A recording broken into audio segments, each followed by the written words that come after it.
Good evening, everyone. I'd like to welcome everybody to our Committee of the Whole meeting for August 16th, 2021. And want to remind everybody we are meeting virtually, and thank you for joining us if you're just joining us. So I'd like to call a meeting to order and ask one of my colleagues on council if they would mind asking for a motion for the adoption of the agenda. So moved, Mr. Mayor. Moved by Councillor Roth. Thank you very much, Councillor. Any additions or deletions from council in regards to the meeting this evening? Okay, seeing none. How about from administration? Any changes, additions, Mr. Skrebnik? Thank you, Mr. Mayor, and good evening to members of council and the community. Nothing from the administration this evening. Thanks. Okay, thank you very much.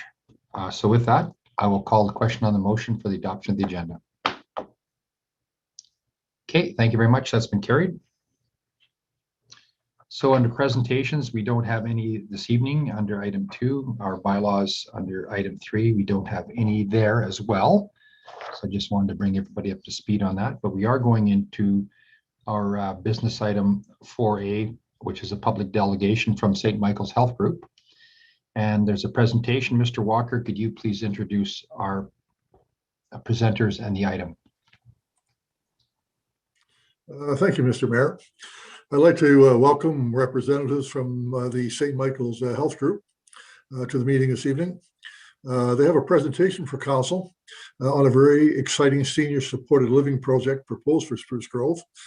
And it's something that's been in the works for a while, so it is quite exciting. From St. Michael's, we have in attendance Mr. John Kopec, who is the president and CEO of St. Michael's Health Group. I believe Ms. Christine Tedorenko, who is the Director of Supported Living and Development, and Mr. Ken Sheeman, who is with 52 Architecture. With that, I would ask John to proceed with his presentation. Thank you. Okay, thank you very much. And Dave, could you introduce again who the gentleman is from the architectural company? Mr. Ken Sheeman. Ken Sheeman. Okay, thank you. Yeah, if you want to share. Okay. Thank you very much. Good evening, everyone. And thank you very much for the opportunity to present to City Council. We're extremely excited to be here to share some information on this new development. And as Dave Walker had mentioned, this is something we've been working on for approximately 3 years. So it's something that we've really put our heart into as an organization, and one that we're really excited to be entering into for the next phase. My name is John Kopec. I'm the president and CEO of St. Michael's Health Group. With me and co-presenting will be Christine Tedorenko, who's our Director of Supported Living and Development. And Ken's online and will be available to answer any questions specific to the design. I'd also like to just take a moment to acknowledge Bill Steinberg, who's the former mayor of Spruce Grove and a current member of our board of directors.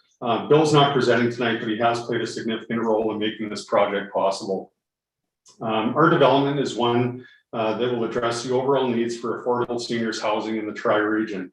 It'll be transformational for this region, is forward thinking, and has the potential to address higher level care needs in the future.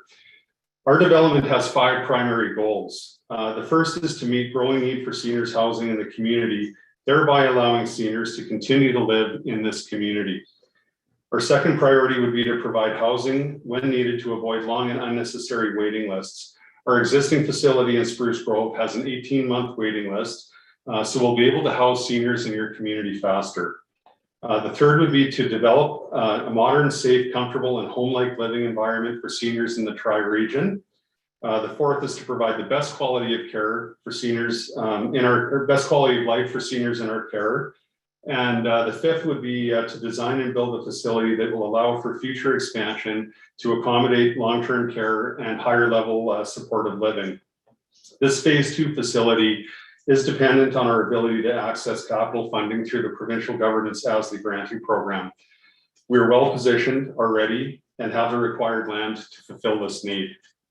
I can go to page 2. Sorry, we're just have a little presentation malfunction here.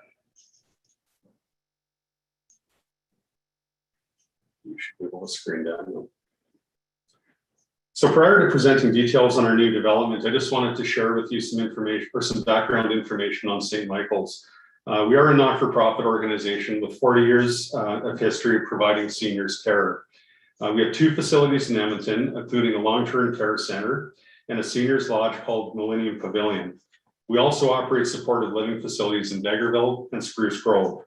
St. Michael's is accredited with commendation, which is one of the highest ratings for continuing care facilities. Next. Our mission at St. Michael's is to provide care with love and dignity. We are governed by a 13-member board of directors. We are a faith and values-based organization that is guided by these core principles. Our existing building at Spruce Grove was built in 2004, and we currently have 71 supported living suites. The facility is located on 600 King Street, which is right in the heart of Spruce Grove. And as we look at the development on this new facility, we will be looking at the potential of relocating current residents in the new facility and the potential of repurposing the existing facility in Spruce Grove. Next. Over the last few years, we've been evaluating the tri-region market and understand the overall demand for seniors housing in this area. In 2019, we conducted independent market research to support this and use this information to guide all future development decisions. Go to this panel. So this here is a panel that are some information that we received from our independent research, a company called Intelligence House. And the 2 areas to focus on would be the SL1 and SL2 and the facility living at the top. The chart below outlines the demands from 2016 and what the current supply is in 2018. So SL1 and SL2, which is what we're building at our new development in Fenwick, shows that there's a lack of housing in the tri-region area of approximately 200 units. Our facility that we're building is 170 units, so we feel as though we're coming in slightly under the market demand, but we'll certainly be able to fulfill the needs of this community on the short and hopefully long term.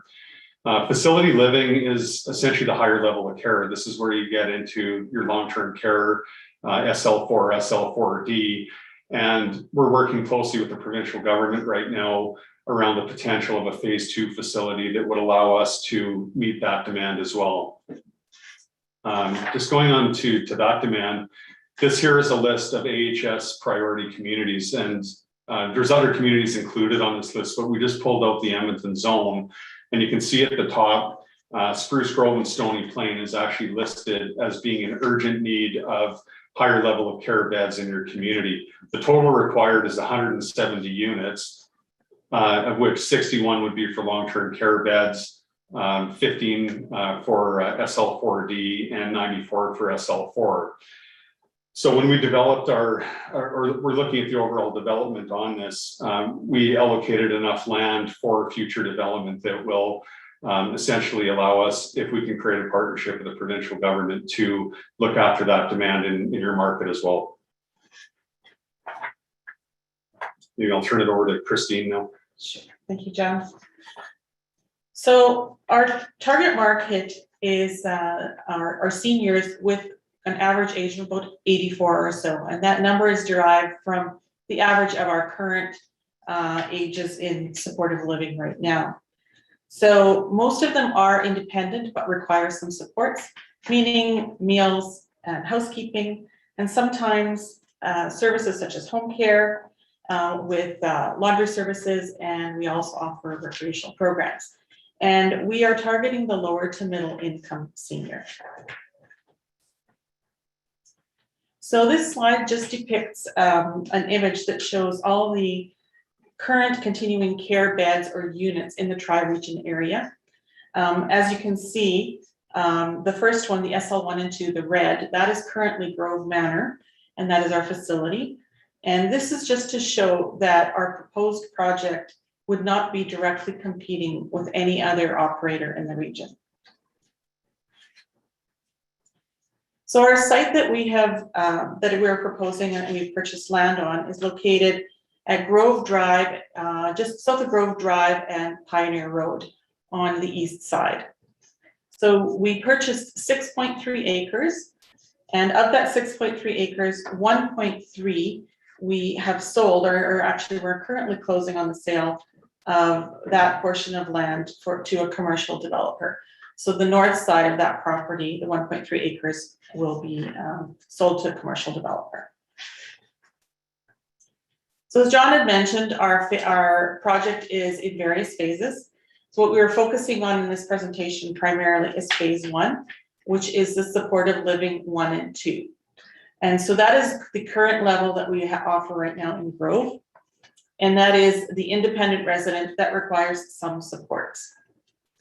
So this will meet a need also for affordable housing, which has been identified as required in the region. Our pro forma has, we have written it to comply with the affordable housing as defined by CMHC, so that a percentage of our units will be designated as affordable.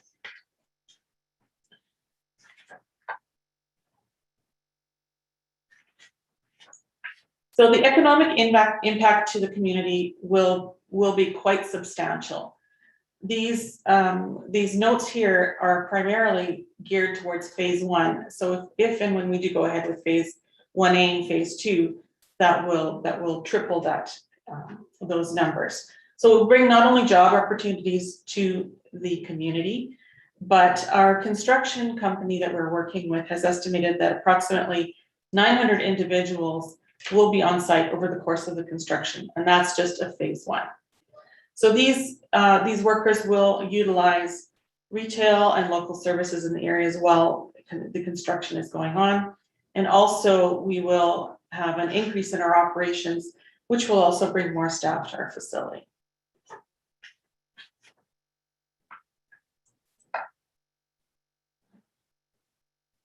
We are also working to raise some money for this project. We are working on phase 2. We're with the provincial government. We're actually waiting for an announcement of the ASLI program, which is the Affordable Supportive Living Initiative. So we work with several individuals and politicians, and we're just awaiting that announcement.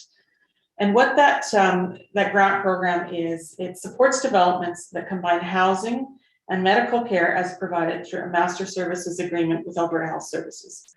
Now, St. Michael's holds several master services agreements, and so we hope that that will position us well for being successful in getting that ASLI grant, and that would be for phase 2. For phase 1, we are also pursuing other grants, and we will also be carrying out a capital campaign to raise funds for this project. Now, this slide that you're looking at is a rendering of our second floor, which we believe is the highlight of our design.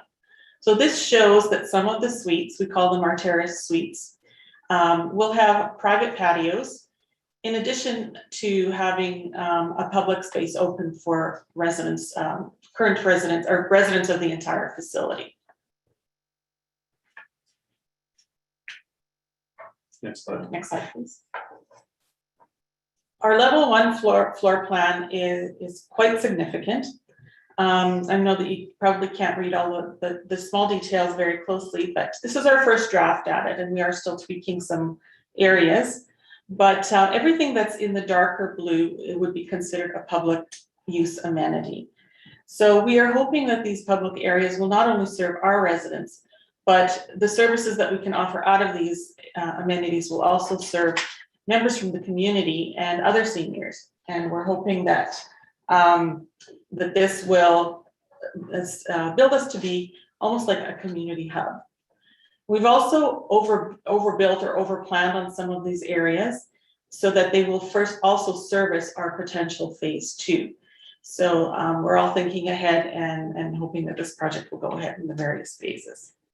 So included in some of these public areas that would be open to anyone into the community are things like a bistro, a multi-purpose room where we would have services or individuals or groups come in to offer workshops. We have a procedures room where medical professionals could come in and offer services or clinics to our residents, a tub and a spa service, a salon. Again, not open just to the residents of this facility, but to residents from the surrounding community as well. This is a slide of our level 2 floor plan. This is the one that showed the terraces on the earlier slide. So it just shows you that we are offering a combination of different types of suites, ranging from studio to 1 and 2 bedroom. And in those categories, we also have several levels. There's a 1 bedroom, a standard, a premium, and a terrace suite. So this is to show that we will have different price points and different types of units available for the different types of residents that we serve. Next slide. So this unit plan, this just shows a sample of what our studio and our 1 bedroom unit would look like. These are comparable in size to what we currently offer in Grove Manor. So each of our suites, doesn't matter on what size they are, would have a kitchenette so that residents could cook if they so chose. The standard rent comes with 1 meal, that being dinner, and then residents can purchase either a lunch or a breakfast program, or they can cook within their suites. These next 2 renderings just show other options that we have for our 1 bedroom units. So we have various different layouts available. And this next slide just shows what a 2 bedroom would look like as well. So as you go up, you have a little bit more space, obviously, and a few more amenities in each of the suites. Okay, so we just wanted to share with you as well, just our timeline and the path that we're using moving forward, and everything to the left of the red dot, is essentially, what we've done to date, and red dot being where we are today. We're still trying to work toward construction activities happening later this summer or in the fall of 2021. We are on track. We do have a little bit of work to do as far as cost containment, and part of that is just due to inflationary items that we've been dealing with here. But we're working closely with our architects and general contractor right now to bring costs in line. Looking ideally at a full construction start in October, and from there, I'm covered up, but the grand opening would be April of 2023. April of 2023. So it's a pretty aggressive construction timeline, but it's also important that we meet that timeline because there's a beginning and an end to our CMHC financing, and it's really going to require us to stick to this particular timeline. So I also just wanted to share with council as well, just, the need for us to repurpose our existing facility in Spruce Grove. This is a facility that still has 40 years of life on it, but one that we felt was in the best interest for the community, for us to actually look at having a bigger development, just given the demands of housing and what we're offering in that community. We have started discussions with the Department of Alberta Seniors and Housing with the provincial government, and had some discussions with the city of Spruce Grove regarding what the best use would be for that facility. The best use might be just to keep it for what it is. We'll have to determine to see what the overall demand remains in the community, but we do believe that there's other opportunities for low rent independent housing, Indigenous housing, some form of social housing. And one of the asks that we would have of council is to continue to keep the dialogue open with St. Michael's around how we can find the best use for this facility. This building's right in the heart of Spruce Grove. It's a great community, and it's in everyone's best interest to have this being utilized in the most effective way to service your community. So with that, that's our presentation, and we are certainly open to any questions you might have. Well, thank you very much, John, for the presentation. And I think I can start by saying this is an incredibly exciting project for us, and one I know that's been in the works for many years. It's been something that we've worked behind the scenes on, long before, we started talking to St. Michael's, but we certainly appreciate the work economic development and our planning group and administration and council's vision of, providing this type of housing for our community, because it's a big demand, and I think we've all heard it from many of our residents looking for somewhere to go as they start to transition from their current homes into some supportive living. So we're excited. I'm going to open up the floor to my colleagues on council before I conclude the remarks and stuff, but Thank you very much for the presentation, and Christine as well for the work that you've done behind the scenes to bring this project to reality. And the fact of the size and magnitude of what this project is going to mean for, I'm going to call it a flagship for St. Michael's, because it's bringing you to another level of care, and looking forward to the next phase. So if council would like to make some comments and weigh in, Councillor Acker, then Councillor Roth. And then Councillor Coffey. Thank you, Mr. Mayor, and thank you so much, John and Christine, for presenting. Very excited to hear and see the vision that you have and the facility you're bringing to Spruce Grove. As the mayor stated, this is welcome news to a lot of our seniors in our community that want to remain here in Spruce Grove. So it's a common thing we all hear is how do we stay here? Where's the option? So providing 170 units of this caliber, I think, is going to be welcomed by many in the community. And I'm really excited about your phase 2 possibilities. There's a huge demand and need for that additional services, and anything we can do to help support your grant applications with the province, please keep us posted. And another note that I'm really excited to see is all the community amenity space that's going to open up opportunities for the rest of our seniors community to have access to this incredible facility. I think that's huge, and I think it's going to be great to bring communities together and bring people together, and this facility might be the way that we can best meet it. So great job.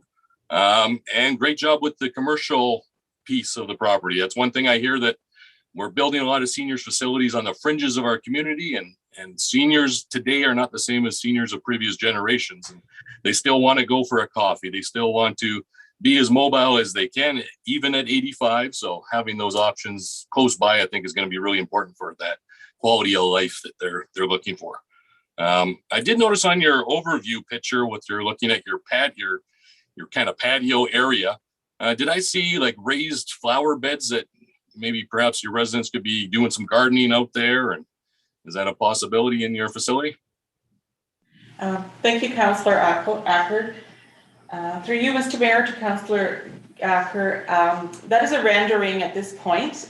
We do hope to have some kind of activity like that somewhere in the facility, but we have not decided on the flower planters at that exact location at this time.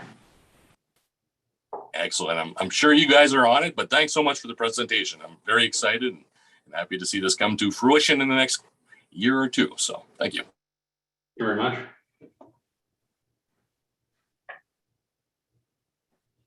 Okay, let's go to, thanks very much, Councillor Acker. Councillor Roth. I'll echo that. I'm absolutely tickled to see and hear this presentation.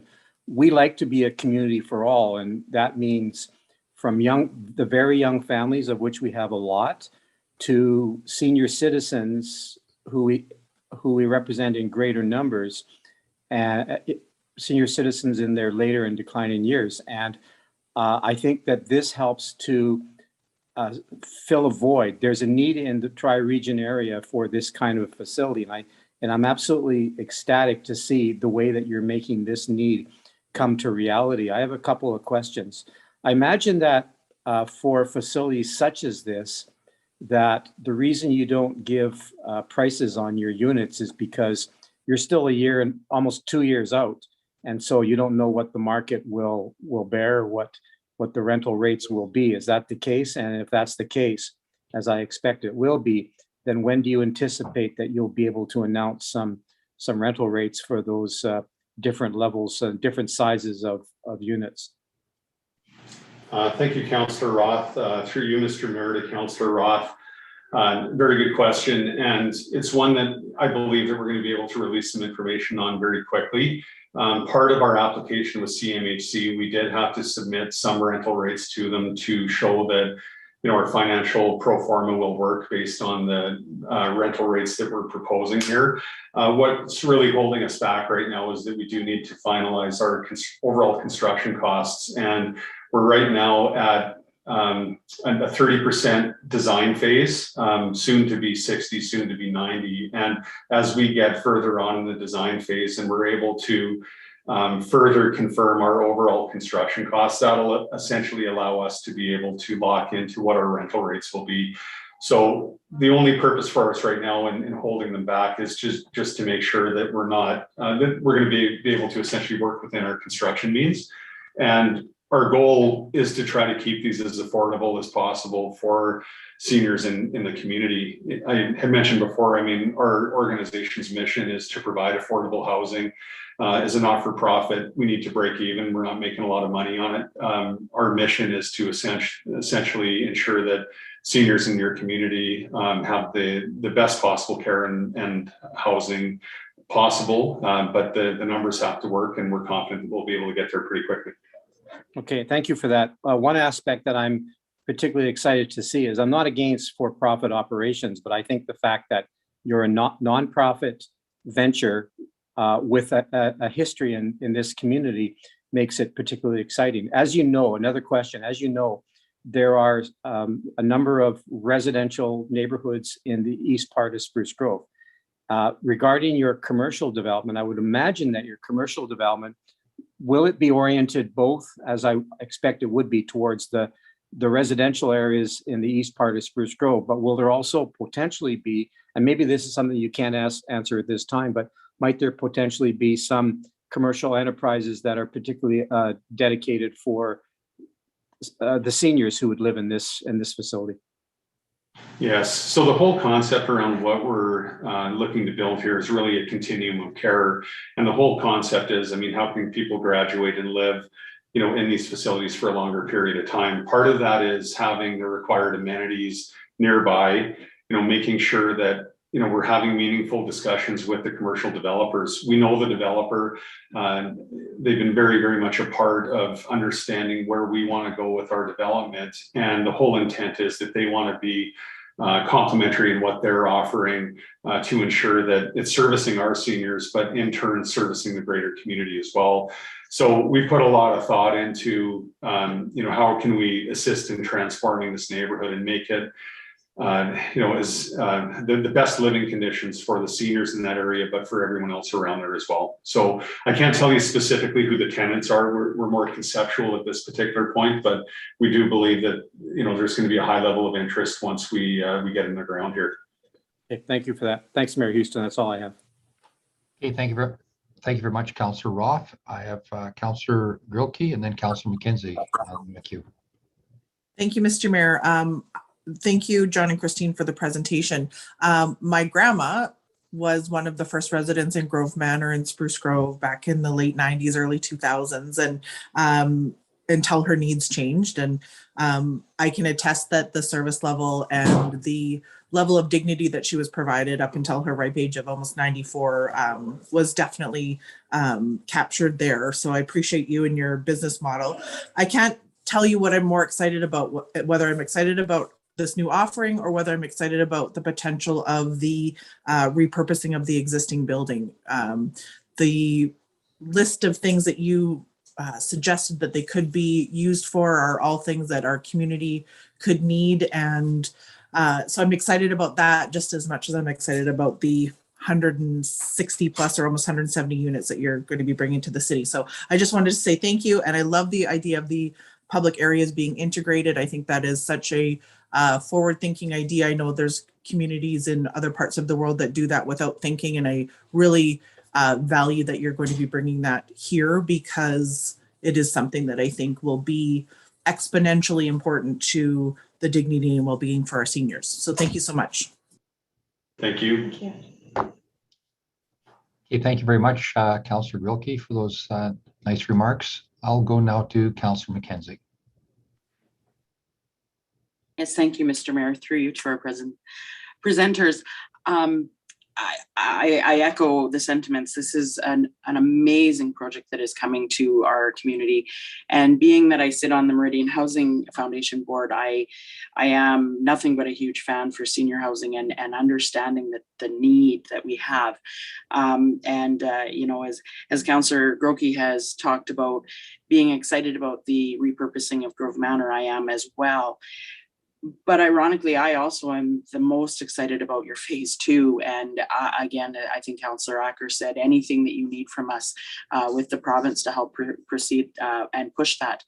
And I guess what I would like to do is just looking at your continuing care units, beds in the tri-region, looking at the needs of what we have. I just want ask a question and then point out one thing. With the Meridian Housing Foundation, the Forest Ridge Place, you do have that listed as a lodge, and that actually isn't, we call it a lodge, but it's actually more of the SL1 or potentially 2 care. It is attached to Whispering Waters, but it is one level below for the actual needs that those people have, and they do have their own cook units in there as well. So they have that similar. That doesn't mean that there's still not a need for this, because there is, but it also highlights that there's a bigger need for a lodge in our area. But I want to go back to the phase 2 and looking at the province and moving forward. And I think that this is amazing, and I would love to see it being constructed at the same time, and just for everything, and it would make sense. So again, but when you look at the actual units and the beds in the region, does your phase 2 compare to like the Good Sam Center in Stony Plain or the Westview Healthcare, or is it still different? Like, I understand it means bringing in AHS and having that operating, but I just want to know, is it comparable to that in the region, or is this, your phase 2, something that we truly don't even have in the region? Thank you, Councillor McKenzie, through you, Mr. Mayor, to Councillor McKenzie. Great question on the phase 2. Good Samaritan Society is one that I can speak to that, would be offering long-term care in that community, as would Westview. If you look at the number of beds that they both currently have, there's still an additional demand in your region for an additional 170 beds. The land pocket that we've set aside essentially for a long-term care development would allow us to build, the design we've been working on right now is about 150.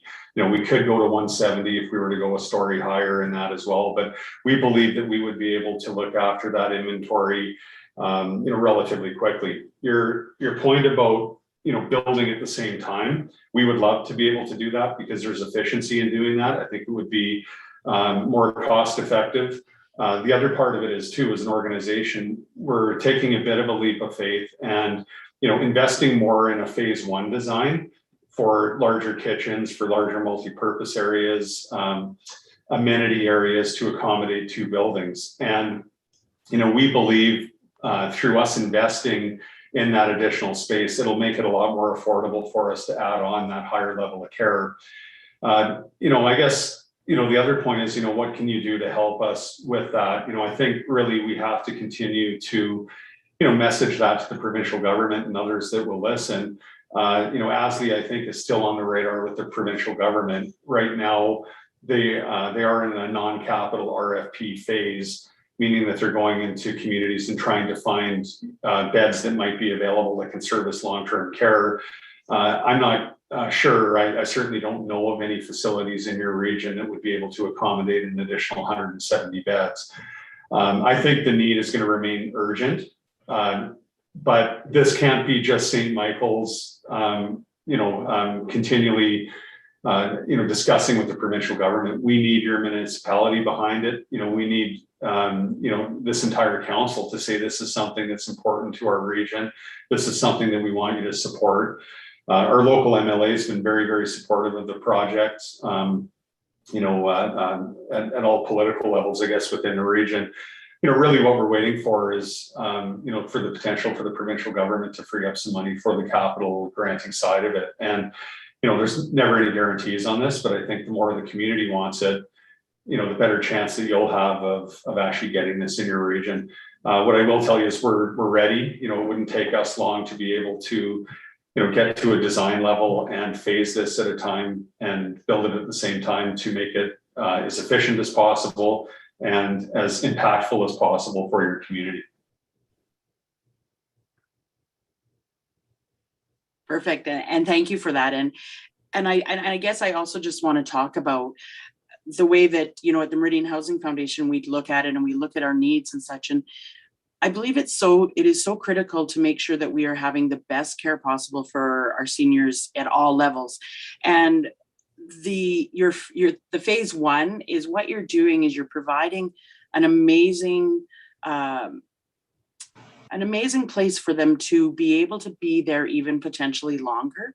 And then what I like is having that ability of that the long-term care. And I believe that maybe you don't need as many of the middle housing. If you've got really good, that initial housing, and you've got something like St. Michael's, where the people are able to stay there as long as possible and then potentially move to the long care, and they're not transitioning too many times throughout that, the last 20 years of a person's life. And what you're bringing to this region is phenomenal. And I think I personally believe that Spruce Grove needs to support you guys in moving forward to get phase 2 along with this and look at those cost efficiencies. And I think this could be a huge provincial win for the current party right now, and bringing this into this region, because this is needed. So thank you again, and for caring about our region. I appreciate that. Mayor Houston, can I just add something to Councillor McKenzie? I think I had mentioned a continuum of care before as well. And, the one thing that's really important in all of this is that, as couples age, the system right now is set up to separate people. And, you're separating them at a time when they very much need to be together. And, all of our design and everything that we're working on right now is trying to find ways to keep people together. And when you see a husband and wife, and one of them has to go to a long-term care facility and the other stay at home, that's difficult. And we think that we're creating an environment here that will not be 100%, but certainly will be positioned well enough that maybe one can live in a lower level of care in long-term care, but those buildings are still connected.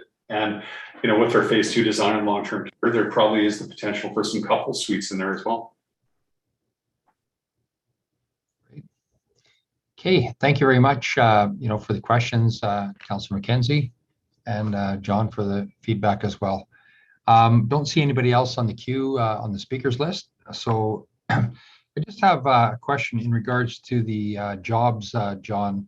I know in the presentation you had indicated it would be 900 man years of construction on the project, because it's a massive project, obviously. What do you foresee for jobs within the facility for people within the region to work for and apply to? So how many internal jobs are you anticipating? I'm sure you've done a study on that. I'll let Christine speak to that. Yeah, thank you for the question, Mayor Houston. We are anticipating about 70 to 80 to 90 jobs.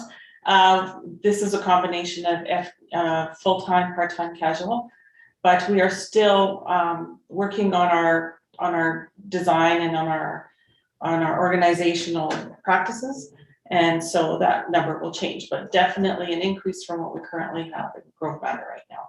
Yeah. If you were to actually add the phase 2 long-term care, that's where your higher staffing levels will come from as well.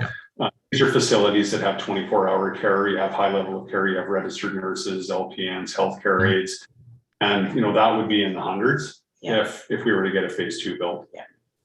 Well, that's great to hear, and exciting project for the community.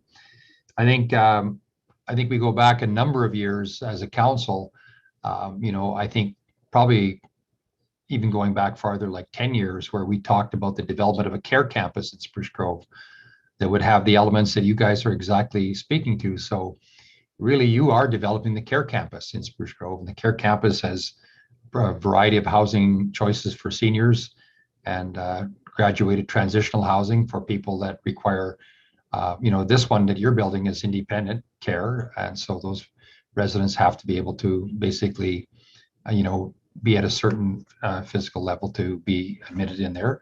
And then your other facility, which is with the long-term care, is another whole level with Alzheimer's and that goes along with that. So that's exciting for your phase 2 project. Is interesting. I was talking to our MLA today and talked to him about the importance of the phase, and gave him a bit of a heads up that this was coming to the community, which he was pretty excited about because he was involved, of course, with lots of those conversations back in the day. Just wanted to say how excited we are as a city. This is the largest single private capital project in the history of Spruce Grove at $55 million. And when that kicks into gear, we're looking forward to a groundbreaking ceremony as a council to meet the needs of our citizens. And I know that there's not one of us on council that hasn't had somebody from the community say, hey, I'm I'm tired of shoveling my driveway in the winter. I'm tired of cutting my lawn. I love living in Spruce Grove. Where can I go? And here's an opportunity for them that's going to be open in 2023. And it took a lot of work, and Mr. Walker, administration, everybody behind the scenes. John, we had many meetings and with our economic development group as well. And we're really happy to see the financing in place and getting ready to go. So congratulations to you and your group. I think this is going to be a flagship. We're going to be doing everything we can do to promote it. And I'm excited to say my mother-in-law put a $500 deposit on a room in the new facility, and she's looking to move into your facility sometime in October as well. So congratulations on the sell at your open house on the weekend, because it was pretty impressive. So with that, I don't see anything else. Mr. Walker, did you want to have any concluding comments, or Mr. Skrepnik from administration in regards to the project overlay and what you see as a benefit to the community? No, I just add, this is a much needed facility, and it's been several years in the making here. So we're very, very happy to see it proceed. And as you've indicated, this is the largest private capital project in the history of the community. So that's great too. And if we can add phase 2 to the total, that would be even better. So. Okay, thank you very much, Mr. Skrepnik. Yeah, thank you, Mr. Mayor, and equally excited, and just wanted to share with yourself and council that I've already had a couple of conversations with John, and certainly are very happy to help with any assistance we can provide in terms of engaging with the province, and we may have a few contacts that we can lean on to assist us along. So thank you. Okay, thank you. I also wanted to give a bit of a shout out to our planning and engineering group. Sometimes they don't hear the positive accolades, but I know in discussions with John over the last week or so, and with Mr. Skrepnik, how delighted they were with the effort of our planning group and how they bent over backwards for the zoning and getting all the everything in place and working very closely as a team. I think Mr. Walker and our whole senior leadership team was involved in some aspect of doing that. So congratulations and thank you to everyone. So with that, thank you very much, Mr. Kopec, and also to Christine and Ken. Looking forward to you guys moving this forward. And with that, I would ask for one of my colleagues on council if they could make a motion in regards to the project. Councillor McKenzie, go ahead. Sorry, I have to go back to the actual RFD. There we go. Yes, Mr. Mayor, thank you. I'd like to move that the presentation given by St. Michael's Health Group on their proposed seniors accommodation project in Spruce Grove be received as information. Okay, thank you very much. And thank you again, John, for the presentation. And with that, I'll call the question on the motion. Okay, thank you very much. That's been carried, and good luck, as we say. Okay, moving forward, we are going on to our business item under 4B. This is the Greenberry Plan Lot Pilot Project. Mr. Pushko, you are going to be doing the presentation on this, so go ahead. Yes, thank you very much, Mr. Mayor. I am going to start sharing my screen.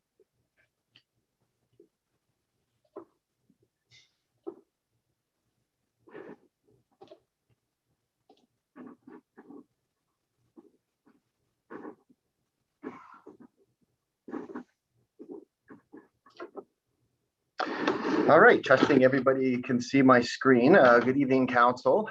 Pleased to come back to further discuss the Greenberry Planned Lot Pilot Project today.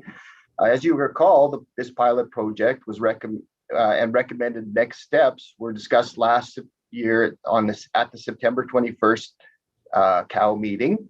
At that meeting, discussion considered if enough analysis was provided and if there was enough time and actual development to truly assess the pilot project. Additionally, Council was aware of some resident concerns, and it was recommended that the residents' lived experience be part of the project review. As we are here today to provide a more detailed summary report informing on the pilot project outcomes, share a resident survey to provide some insight into residents' views of the development, and to identify administration's recommended next steps. Lastly, we are also here responding to continued interest from the Urban Development Institute of Spruce Grove to conclude the project. UDI desires zero lot line development possibility available across the community, as it is an important product type that they are building in the region. UDI is also providing a presentation on the pilot project's findings as to their learnings. The Greenberry Planned Lot District was approved in June 2017 as a pilot project and has been in existence for 4 years since its start. The map shows the boundary of the pilot project area, all located within the Greenberry neighborhood, which is approximately 13 hectares in total area. This pilot project was conceived to test the market viability for zero side yard products and to allow opportunity to evaluate any impacts or unintended consequences as they may arise with this new housing type in the city. The GPL district was adopted in the land use bylaw to regulate zero side yard development for both single detached dwellings and semi-detached dwellings. This figure shows where the GPL district has been implemented. It is located in the Greenberry neighborhood and is extending northwesterly from Pioneer Road in the city's northeast. The key objectives of the pilot project were: 1, to introduce and test market viability for zero side yard, single detached and semi-detached dwellings as innovative housing types. 2, to identify any land use efficiencies that might accrue from what was seen as an affordable, compact development type. 3, to undertake development approval with an opportunity to observe and evaluate how the process is used to implement the developments performed, including development review and compliance, safety codes requirements, site grading, on-street parking, and similar parameters. 4, to provide education to the future property owners about what is unique to the zero lot line development type. 5, to test and review zero lot line building typologies for assessing if they are successful and reasonably implementable. And finally, 6, to understand homeowner satisfaction with the pilot project. This was not an initial objective, but its review makes sense in response to council's direction from last year's committee of the whole meeting. A homeowner survey was carried out to this end.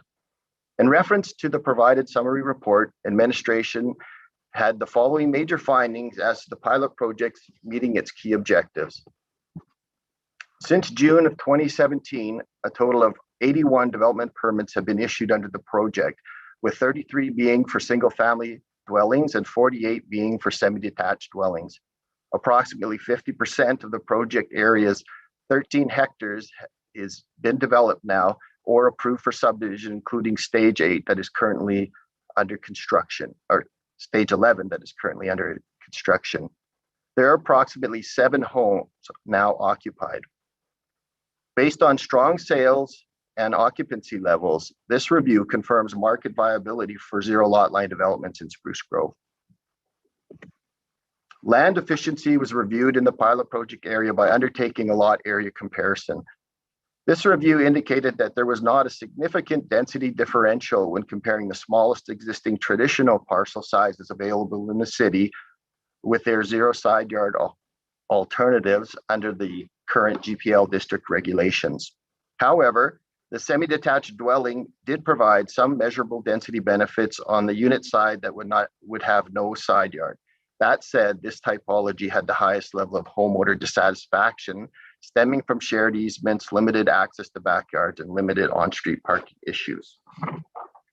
Ultimately, the review confirms minimal land efficiency, but most of this accrued to the semi-detached dwelling types that had the most homeowner issues. All implementation processes were reviewed. These included development permitting, subdivision, and lot grading for the 81 zero lot line developments processed to date. While approval and implementation processes are very similar to a typical development, the review did find that some builders lagged in submitting real property reports to confirm foundations, and this action was reconfirmed as a necessary requirement under this process. Lot grading needed more attention than a typical parcel, and some builders seem to struggle with this requirement. It has taken the city extra resources to work with the individual builders to correct for compliance, and a more rigorous zero lot line grading process is desirable and recommended. And there was concerns expressed regarding street parking availability. To mitigate this measure, it is desirable to balance front access and lane access units to ensure more on-street parking spaces are provided. Owner education was originally identified as a need to explain the zero lot line development's unique format. Education materials were created by the developer in the form of an information brochure for their home builder sales teams to use. However, per the homeowner survey, it was expressed that the information was not received and not often received, and that residents felt they were underinformed about the zero lot line functioning and limitations in the side yards and shared easements. As an outcome, the review suggests owner education could be improved. All constructed zero lot line housing typologies were assessed for implementation challenges.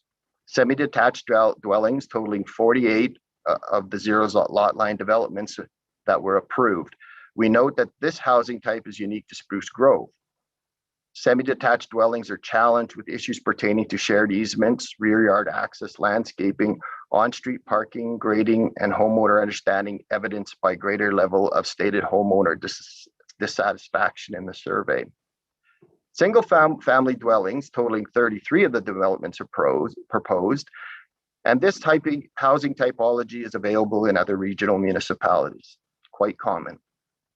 Single detached dwellings with a zero side yard are functioning reasonably well for small lot typologies. These are able to accommodate easement areas, on-site parking, and offer higher levels of on-street parking when developed with a lane.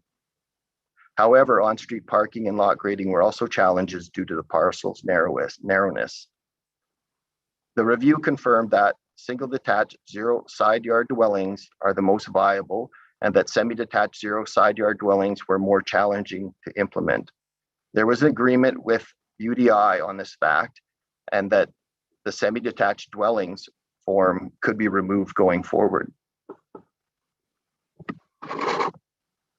A homeowner survey was undertaken to respond to council's request to better understand the residents' lived experience with this housing and lot type. The survey was conducted between June 2nd to July 2nd of this year, with 70 property owners being contacted by mail out and email with details on completing the survey. A 30% response rate was achieved, or a total of 22 respondents replied.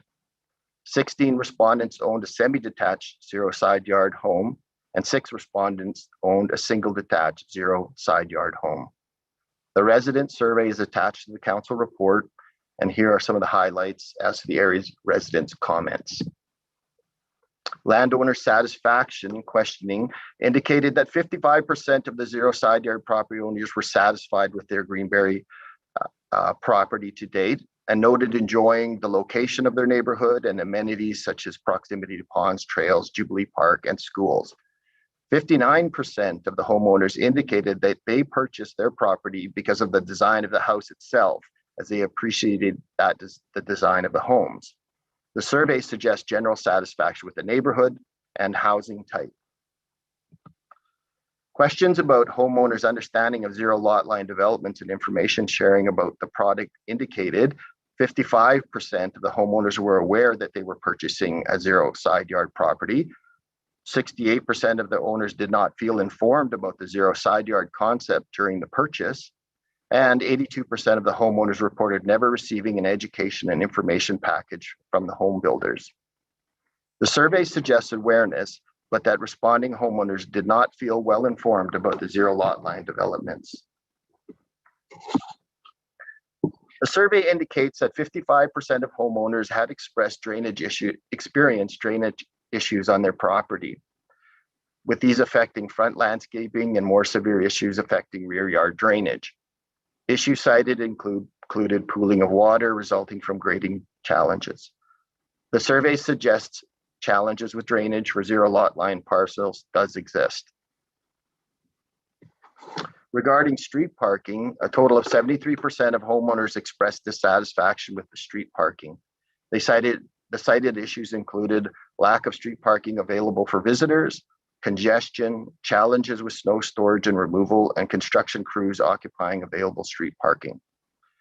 It is recommended that challenges with the lack of on-street parking be mitigated by avoiding subdivision of narrow lots without alleys on both sides of the street. UDI supports making this change.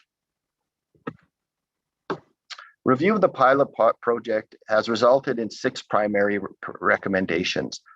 To continue to allow for 0 side yard dwellings in Spruce Grove. To discontinue allowing semi-detached dwellings with a 0 side yard.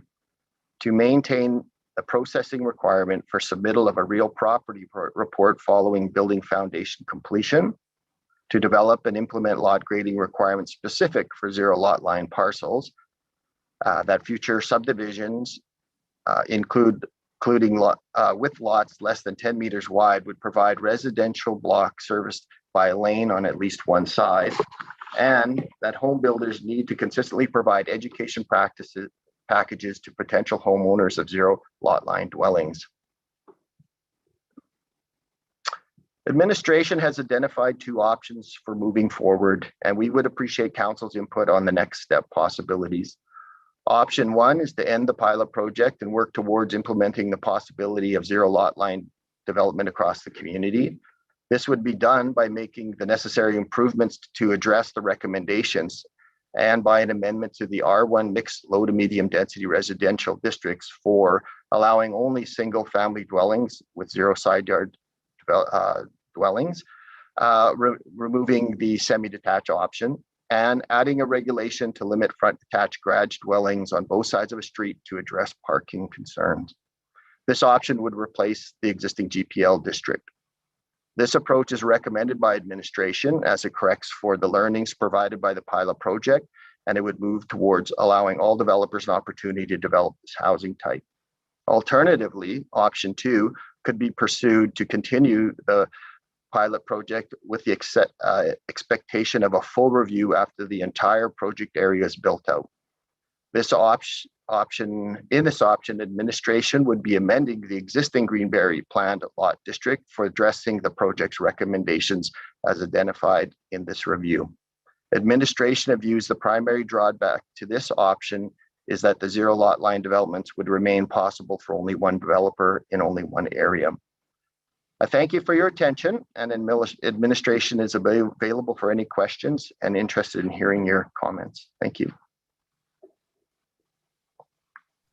Okay, thank you very much, Mr. Pushko. And these recommendations and options provided are for discussion purposes only. We're not deciding on them tonight. This will come back to council at a future date. So these are just for general discussion. To talk about some of the options, and in regards to, the GPL or Greenberry planned lot project and the outcomes of the surveys. It's a very comprehensive survey, and I found it a little disheartening that there was a low percentage of respondents. Sometimes the people that respond are ones that are less happy, but we did our best to get the feedback, and from what I read, there was a lot of varying responses, some positive and some negative. So with that, I have some thoughts on this as well, but I will open up to the floor to my colleagues on council if they have any questions in regards to the districts and or comments in regards to what they saw in the survey results.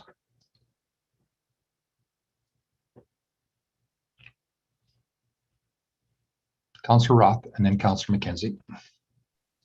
Thank you, Mayor Houston. To Mr. Pushko, when is this going to come to a city council meeting? And is it intended that this council or the next council would make the decision on this? Well, we are running out of time between council, certainly. Like, I think the hope would be that we could manage to bring it to this council, but I think depending on the input we receive tonight and how that affects the work plan, I could see it going either way. It would be a bit of a rush to get it through for this council, and more time would be available, obviously, after the council change. I do know that UDI, who's also making a presentation tonight, is sort of interested in undertaking some projects next year if it was to pass. So their interest is kind of pushing us to, try to make this happen as the decision at council, make that happen as soon as possible. Okay, I think it would be rushed to have this council make a decision. Plus, I don't want to see a council rush into something that is as important as I believe this is. The other thing is we're going to have a few new faces on the next council, and they may have different points of view. So I would hate to have this council make a decision that would bind a future council to, of course, we do that all the time. We make decisions that bind future councils frequently, right? But something like this, given that it's so close to the end of the term, my preference would be to have the next council deal with this.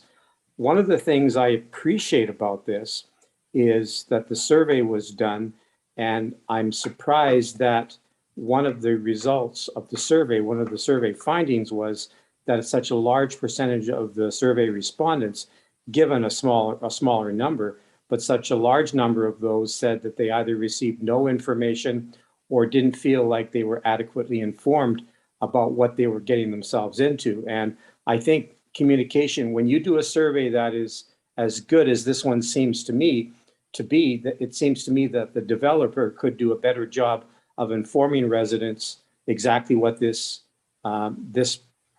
type of development is supposed to be.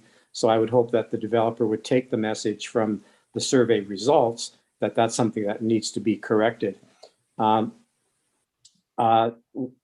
of the big problems for me, and we talk about this all the time, is the lack of street parking. And I know that a lot of that could be solved if residents would just clean out their garages and put their cars into their garages, which is their intended purpose. And then a lot of that street parking, those street parking issues would go away. So I think maybe there might be, I was going to say maybe an education opportunity there, but people don't seem to get the message. And then they park on the streets. A lot of them do. I think the majority of them have vehicles parked on the streets, and then they complain about a lack of or a shortage of street parking. So those are my comments, and that's my only question. So thank you, Mayor Houston. I'm done. Okay, thank you very much, Councillor Roth. Councillor McKenzie, then Councillor Grilke. Yes, thank you, Mr. Mayor. Through you to administration, I just have a few questions, and my first question is, yes, we do have a UDI. I thought it was a presentation. So what is our process tonight? We're going to question your presentation, and then, because I find that there's a few similar questions for both, but I'd like answers from both. So are the UDIs going to present after we ask our questions? And so part of me wonders if I shouldn't just leave all of my questions to the end.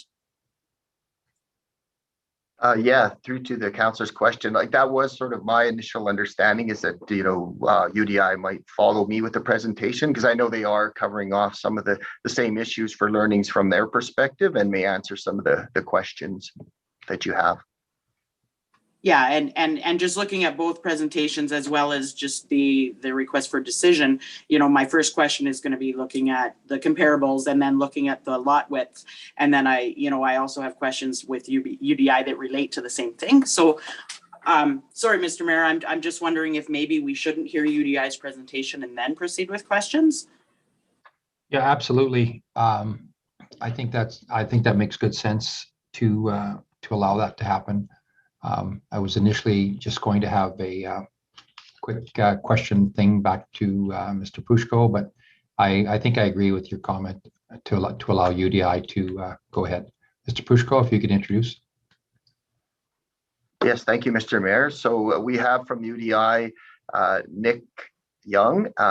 He's Cantero Developments, but also the lead UDI member for Spruce Grove. Okay. Hello, Nick. Welcome. Good evening, everyone. Thanks for having me. I'm going to share my screen here.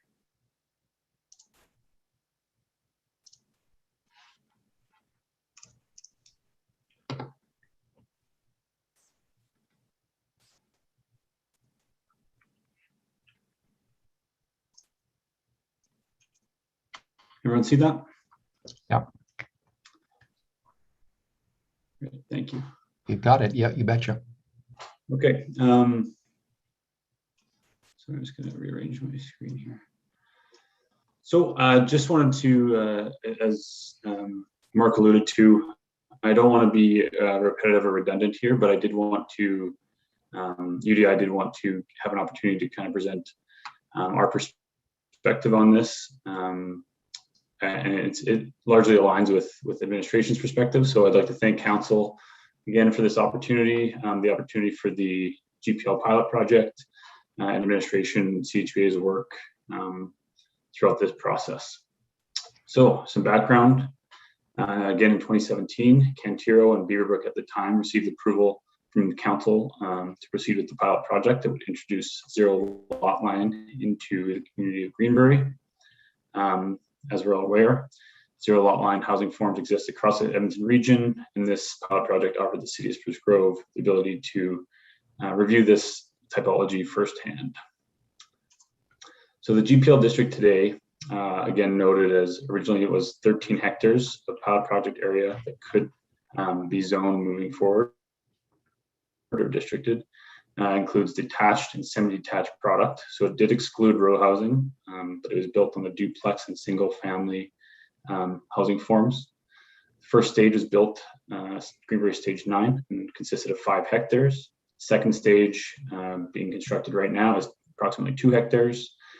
The balance of the area, I can't quite show it, but it's along Pioneer Road and then to the north, is actually constrained by a storm boundary. So in order to bring that on, we'd have to construct another stormwater management facility further to the north, essentially up against our land boundary and the Yellowhead Highway. So it's not quite feasible to bring on anything further beyond stage 11, which we're constructing this year, as far as the GPL pilot project area is concerned. I just wanted a refresher on why we're doing this, essentially, why zero lot line makes sense. I know it's a little bit small here, but this is a graphic that we've shown previously where we're comparing a standard Spruce Grove R1 lot, essentially, on a lane product, an existing kind of zero lot line product in the city of Edmonton, and then what zero lot line in Spruce Grove would look like. Again, I'm using the above calcs use $36.50 per front foot in Spruce Grove and an average of $4,600 per front foot in Edmonton. Typically, most developers charge by the front foot, not by the lot size. And I can touch on that in just one second on my next slide. But essentially, existing R1, if you want to build a 6.1 meter dwelling, you have 2 side yards. So you're adding an extra 8 feet to the sides of that house, 4 on each side, for a lot cost of $109,000. In the city of Edmonton, while the front foot rate is substantially higher, almost $1,000 per front foot higher, you're only picking up 1 side yard of 5 feet, and the lot cost is $115,000. So only $5,500 more in that scenario for Edmonton. And if you take that same typology in Spruce Grove at $36.50 a front foot, you're getting that lot cost down to $91,250, which obviously is a substantial savings over both Edmonton zero lot line and the existing R1 Spruce Grove district. This has come up previously, and I just want to touch on it again based on that information. Developers, again, typically charge based on the front foot rate and not the total lot area. So in this scenario, if we bring on zero lot line product and we reduce those side yards from a total of 8 feet to 5 feet, a standard block length would gain approximately 2 homes. So that doesn't generate more revenue for the developer because the front feet length remains the same within the block face, but it does make each lot within that block face cheaper. So the benefit to the developer is not that we're selling more lot or that we're making more money per lot, it's that we're making a more affordable product, and therefore we increase our sales velocity, and the goal is to move through that land more quickly and also produce something that the market can absorb, which at this point in time is affordable housing products. Next, I want to touch on the original commitment that I think Cantero made in that council meeting where this was approved. I think there was 7 or 8 points here. So one was hold up the aesthetic of the community, which obviously Greenbury is a unique and beautiful community with the brownstone architecture. Continuous monitoring and review, work with the city administration as issues arise and refine the process. I think we've done that pretty well. I know, just touching on that, the first year after construction in 2018, we did have some issues. And when they arose, I think that we all worked together well between CHPA, the builder group, administration, and the developer ourselves to work through any of those kinks. No glazed openings because of zero lot line building code, obviously no windows on one side of the building. We look to break up that kind of big blank wall with some belly bands, which we introduced. Encroachments, we made sure that on the semi-detached product, we used bank meters to keep that easement free and clear. Lot depth, our minimum lot depth was 30 meters. We committed to a minimum lot depth of 33.5 meters, and actually most products, I think we built that 35 meters deep. Constructability, we promised to sell lots in groups to allow builders to track, build, and limit construction conflicts. So builders could excavate their basements and everything in one swoop, and again, minimize the conflicts there. Increased education. I'll touch on this again in a bit. We did develop that educational brochure and provided it to our builder groups, and we can get into this a bit further, but I think one thing we learned here was producing it and providing the builders with it wasn't quite far enough, and that was a good finding from this survey and this whole pilot project. Was we need to go a step further and ensure that that brochure, while it was created, is actually getting in front of clients and homeowners. Parking, we did. The original plan is in 2017 was to limit parking to one side of the street, whether it was Front Drive across from Front Drive. We did do that. Again, that gets into the discussion of, is there enough parking now versus having no parking signs? So it's that ongoing battle of availability and congestion that we struggle with. But those were the commitments, and I think we definitely tackled all of them, I think, with the city in good faith and worked through most of them, and look forward to some additional findings here that came out of the survey. So I think I touched on some of these in that last slide, but just builder onboarding engagements necessary, whether it's going to be RPRs coming through, making sure their grading is happening correctly, finding other efficiencies in how we grade, when they build their garage pads. And again, I said the zero lot line brochure, which alludes to just education. Excuse me. We learned the semi-detached or duplex product. Excuse me. The semi-detached or duplex product is more challenging to construct, actually sell, and live in. So that's a good finding we had. The easement and education. Again, documentation needs to be more specific in that easement with representation of rights and responsibilities. That needs to be clear with purchasers, as we do know about that one ongoing issue regarding the easement that was registered on title originally. Parking, again, parking, as I touched on the last slide, and as I believe Councillor Roth alluded to, a lot of lifestyle and habitual indicators there with people using their garage for storage, which is a-okay, but it does create obviously congestion with parking on the driveways and on the street. We'll just touch on, as we look to hit our regional density targets, housing forms are going to get a bit smaller, and that parking does, it does put stress on that parking availability. So just touching back and summarizing the committee of the whole meeting from September 2020, I think council brought through some valid points regarding where we're at. So what is the status of the build out? Do we have enough data to understand what we're doing here and how we move forward? Maintenance easement, there's existing issues with that easement. What's being done to address those issues? Again, parking and the resident engagement, which we went forward with the survey on. So the next few slides here are just going to address some of those questions from the September 2020 Cal meeting. What's the status of the build out? Greenbury stage 9, as shown on the left there, was the first stage under the GPL district, consisted of 126 lots 84 which were zero lot line. Of the 84 zero lot line lots, 75 homes have been built and 70 of those have been occupied. This represents 83% of the zero lot line homes being occupied.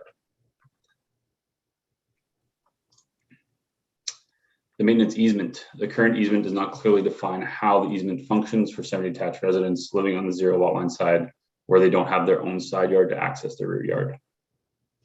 Cantero has updated that easement to more specifically reflect the intent of how it's to be used.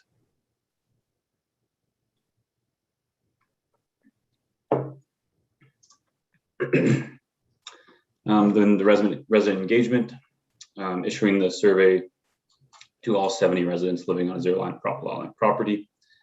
We did receive 22 responses. Again, as Mark alluded to, 55% of the 22 responses were satisfied. Most respondents purchased homes due to the design of their home, the neighborhood, and the price point offered.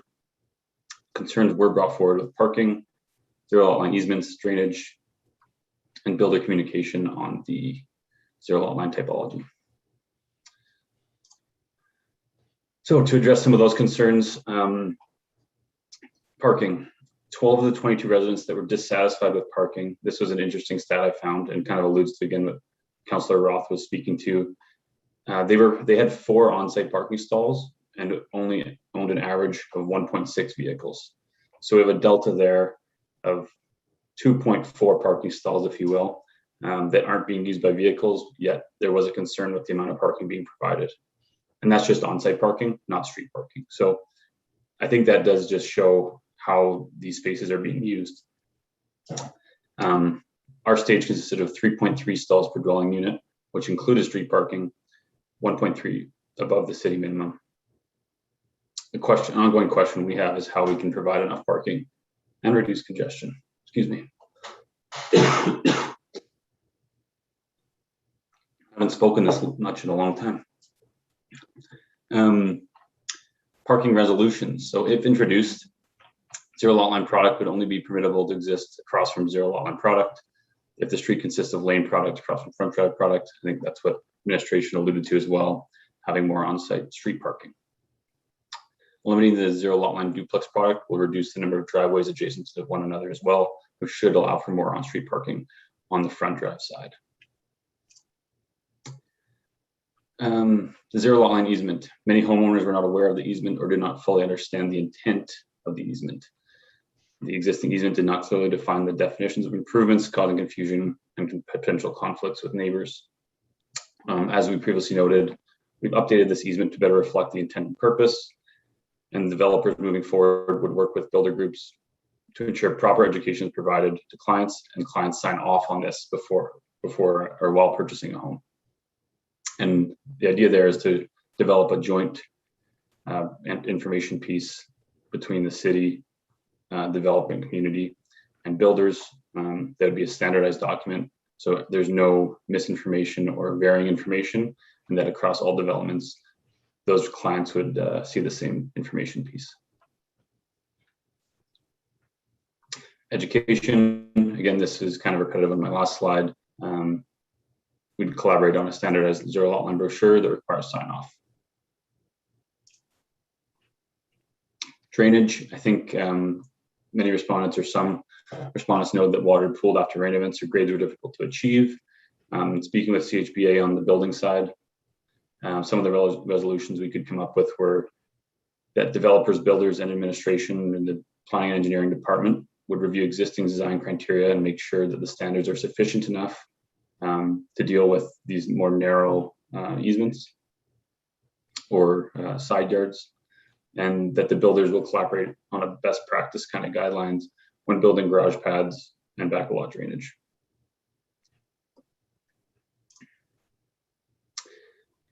In summary, wearing my Cantero and UDI hat, I guess, I worked collaboratively with the builders, CHBA, and administration over the past 4 years on a successful pilot project. Together, we've determined the most viable direction for the typology moving forward is to introduce the same practices or recommendations that administration Mark already brought forward, which would be to allow for zero lot line on single detached product only.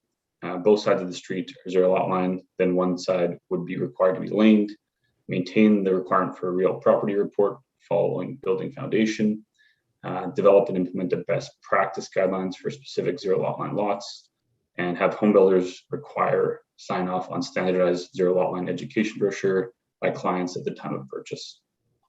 I would like to note, and this again is up for discussion and up to council largely, but I think the development community and UDI are looking to move forward with some of this product next year if it is indeed granted by council to move forward. And that does take time, unfortunately. And I think we have worked solely with this council over the past 4 years.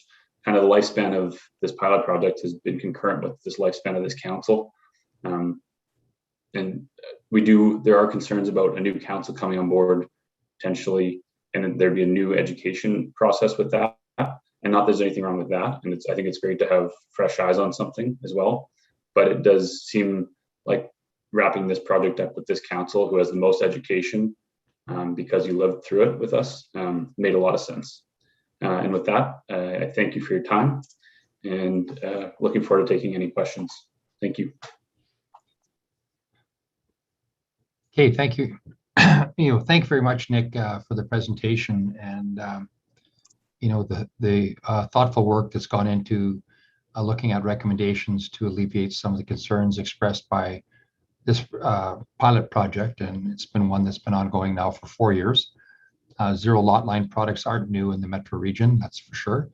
And, the idea, of course, is to provide some housing options for residents of Spruce Grove to, that is part of our strategic plan in regards to that. So with that, I'm going to go back to my council colleagues. And I just wanted to also say that Nicholas DeRose from Canadian Home Builders is here as well, that if you have any questions for Canadian Home Builders Association, they're here as well to answer any questions.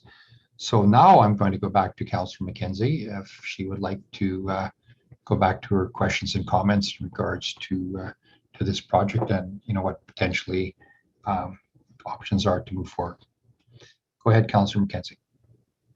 Okay, thank you, Mr. Mayor, and yeah, through you to both city administration and our presenter from UDI. Thank you for both presentations. I'm going to start just with the actual survey numbers, and I just have a few questions on that. It was presented that the actual people that completed the surveys owned the properties, and I just want to make confirmation on this because on page on our page 75 of the Ledger report, and just making sure that it is being presented incorrectly, or unless I'm reading this wrong. The question was, do you currently have any renters living in your property? And it says that 21% of the people said yes. Or, okay, I did misread that. So 95% of them said yes. So that's where I'm confused with the way that's presented. So I guess I just want clarity that it is people that actually own and not rent that responded. Thank you, Councilor McKenzie. Through you, Mr. Mayor. I believe, yeah, the stat there was out of 22, one responded as a rent, that's had someone renting. Okay. And because we don't know necessarily who's renting or where the owner is, we mailed these surveys out to the addresses. Okay, so and that's where I just think the colors on that one was reversed, and so that's what I just wanted to make sure, because I think that does play a bit in the questions, and I'm glad that it was actually the homeowners. So then I want to go back to the questions on the survey numbers, and I guess it's just more where is this one here? It was a very low response, and it is on page 46 of the Ledger or of our report as well. It says that interviews were conducted between June 2nd and July 2nd. So what did we mean by interviews versus, I thought it was just an online survey?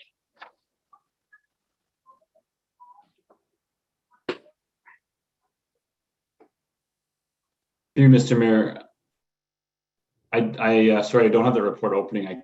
open right now. I could open it up, but that might be a miss on Leger's part, as we did just have an online survey. So what we did was we mailed essentially a survey card out, letting residents know, and then we followed up with the builder group after, I think, 3 weeks to say, can you please remind any of your clients, if they still live there, that this survey has been mailed to them if they haven't checked their mail. And then we provided another deadline to push for more residents. And I think we ended up garnering 7 more responses at that time.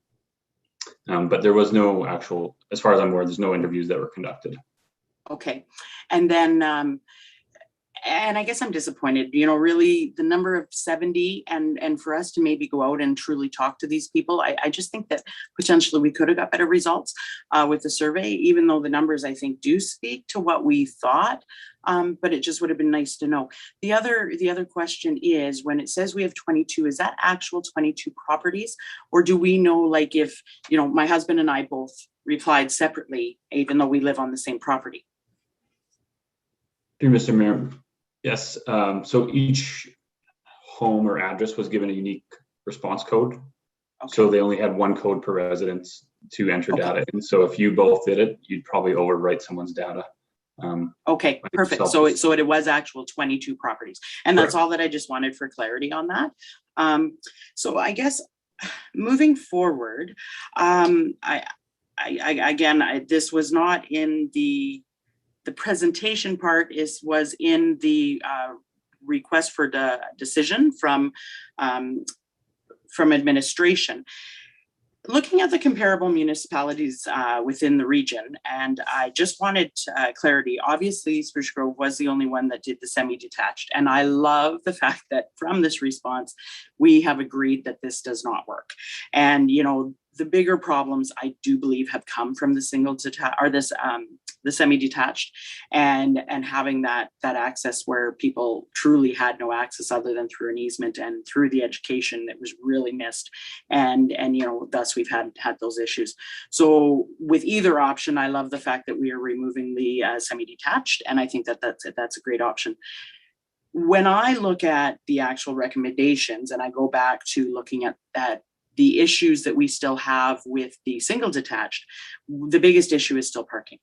And I just want to look at if at all possible, you're able to look at the comparable municipalities in the Edmonton region. And I think this then would not go to you with UBI. This is going to go to administration, I believe, because this is their document. But when we look at Fort Saskatchewan, I just want to touch base so that way I'm truly understanding, where if they have a rear lane garage, they're doing the 7.6. However, if they are having the front attached, they are increasing it to the 8.3. So I just want to make sure that I'm understanding that correctly. Yes, through the council's question, I think you are understanding that correctly. Certainly, they seem to have a bigger standard for front attached versus rear lane product.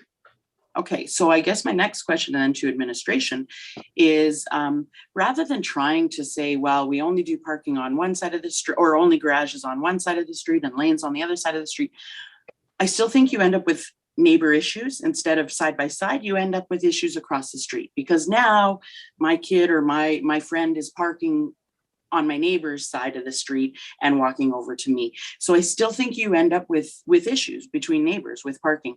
So I'm just wondering if you had the front attached garage, as Fort Saskatchewan has done, by increasing it to 8.3, which is still less than our regular, which is the 8.5 in our R1. And so something at an 8.3 or maybe 8.2, I'm just wondering, is there a magic number there that we could potentially have solve that front street parking when you have the attached garages on the front? Yes, through the councilor's question, I think there is a magic number. I don't have it for you right now, but you know, by extending the size of parcels, you know, we can get more land for parking on the street between the developments. So that certainly is possible. I think part of the reason we like the solution of you know, if there are going to be front attached garages, that there would be rear lane product on the other side, is that you know, there would be no conflicts with one side of the street. And I think that, you know, we have the feeling that we would get a a better result. Certainly your point is correct. I mean, people will park on the opposite side of the street from their house, but we do see that as being, a public right of way, and, first come, first serve for parking. And I think that, some people don't agree, but that's the way the municipality does look at it. So we kind of think that's a better solution. And I think part of the reason is that, some of the affordability of this product is explained to us is about keeping the sites narrow. So it would be, people are enjoying the houses. They bought it for the houses. And so,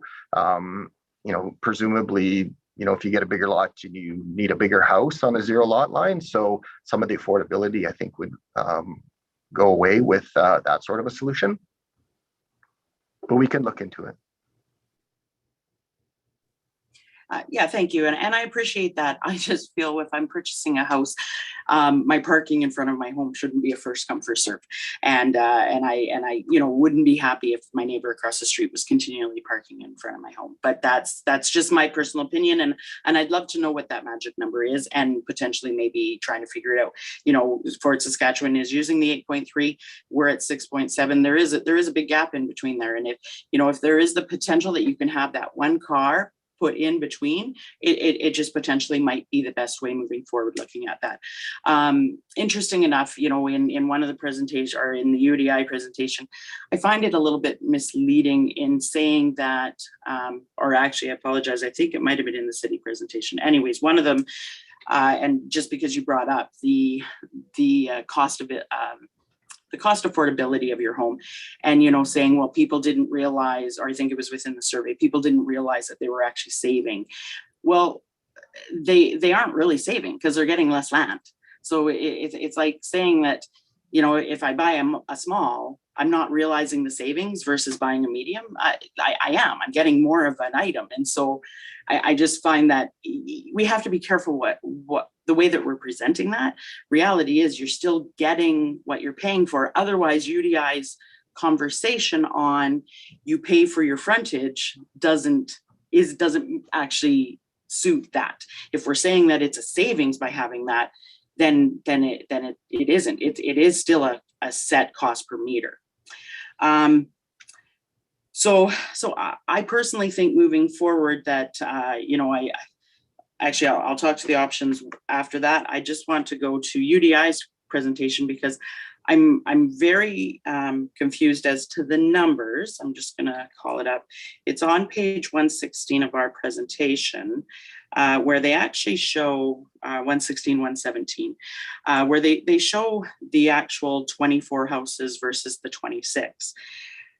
I did the math, and where I'm confused is that picture looks like it's the exact same distance. So I'm assuming that it is a certain number of meters.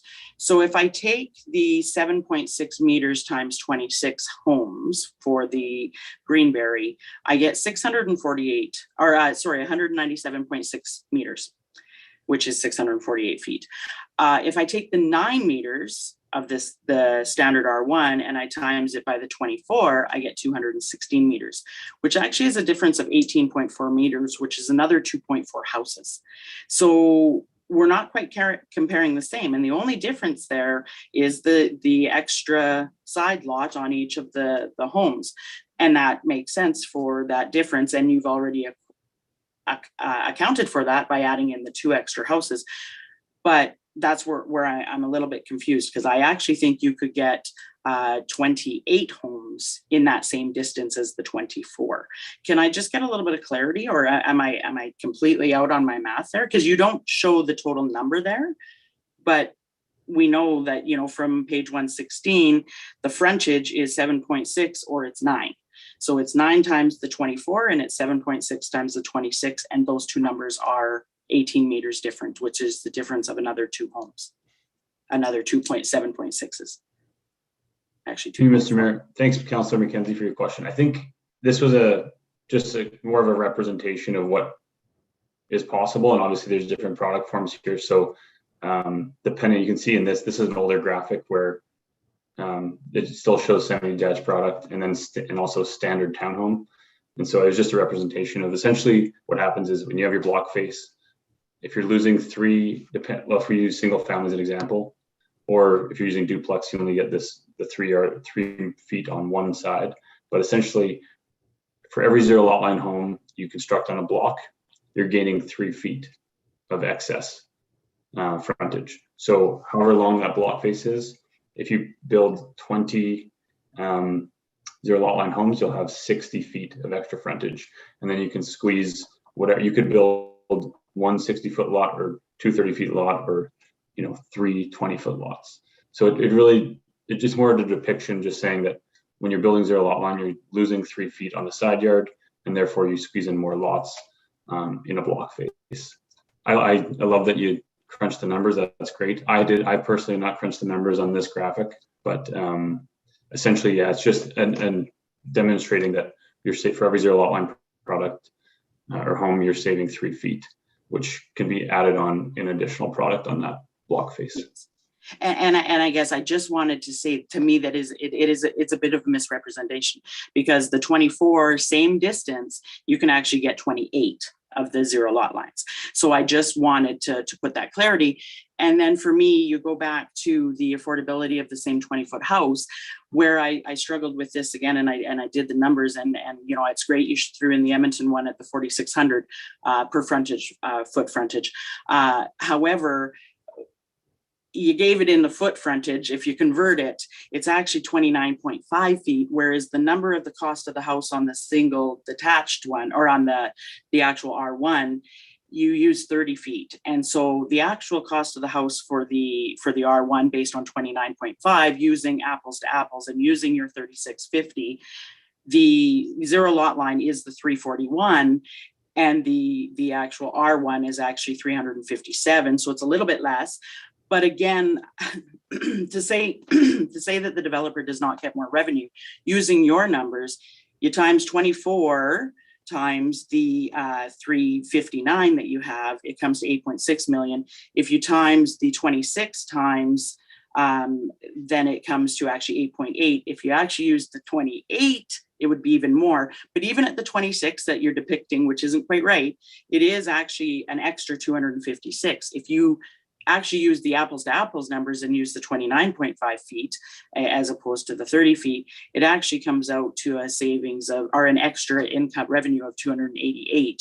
So, on an average of 26 houses, it is an extra almost $300,000 too. So I just saying the developer does not get more revenue, the numbers actually show that there is a benefit. And I don't think that that's an issue. I think it's great, the product that you're offering. I just want to make sure that we're truly telling the true story of what is happening with these.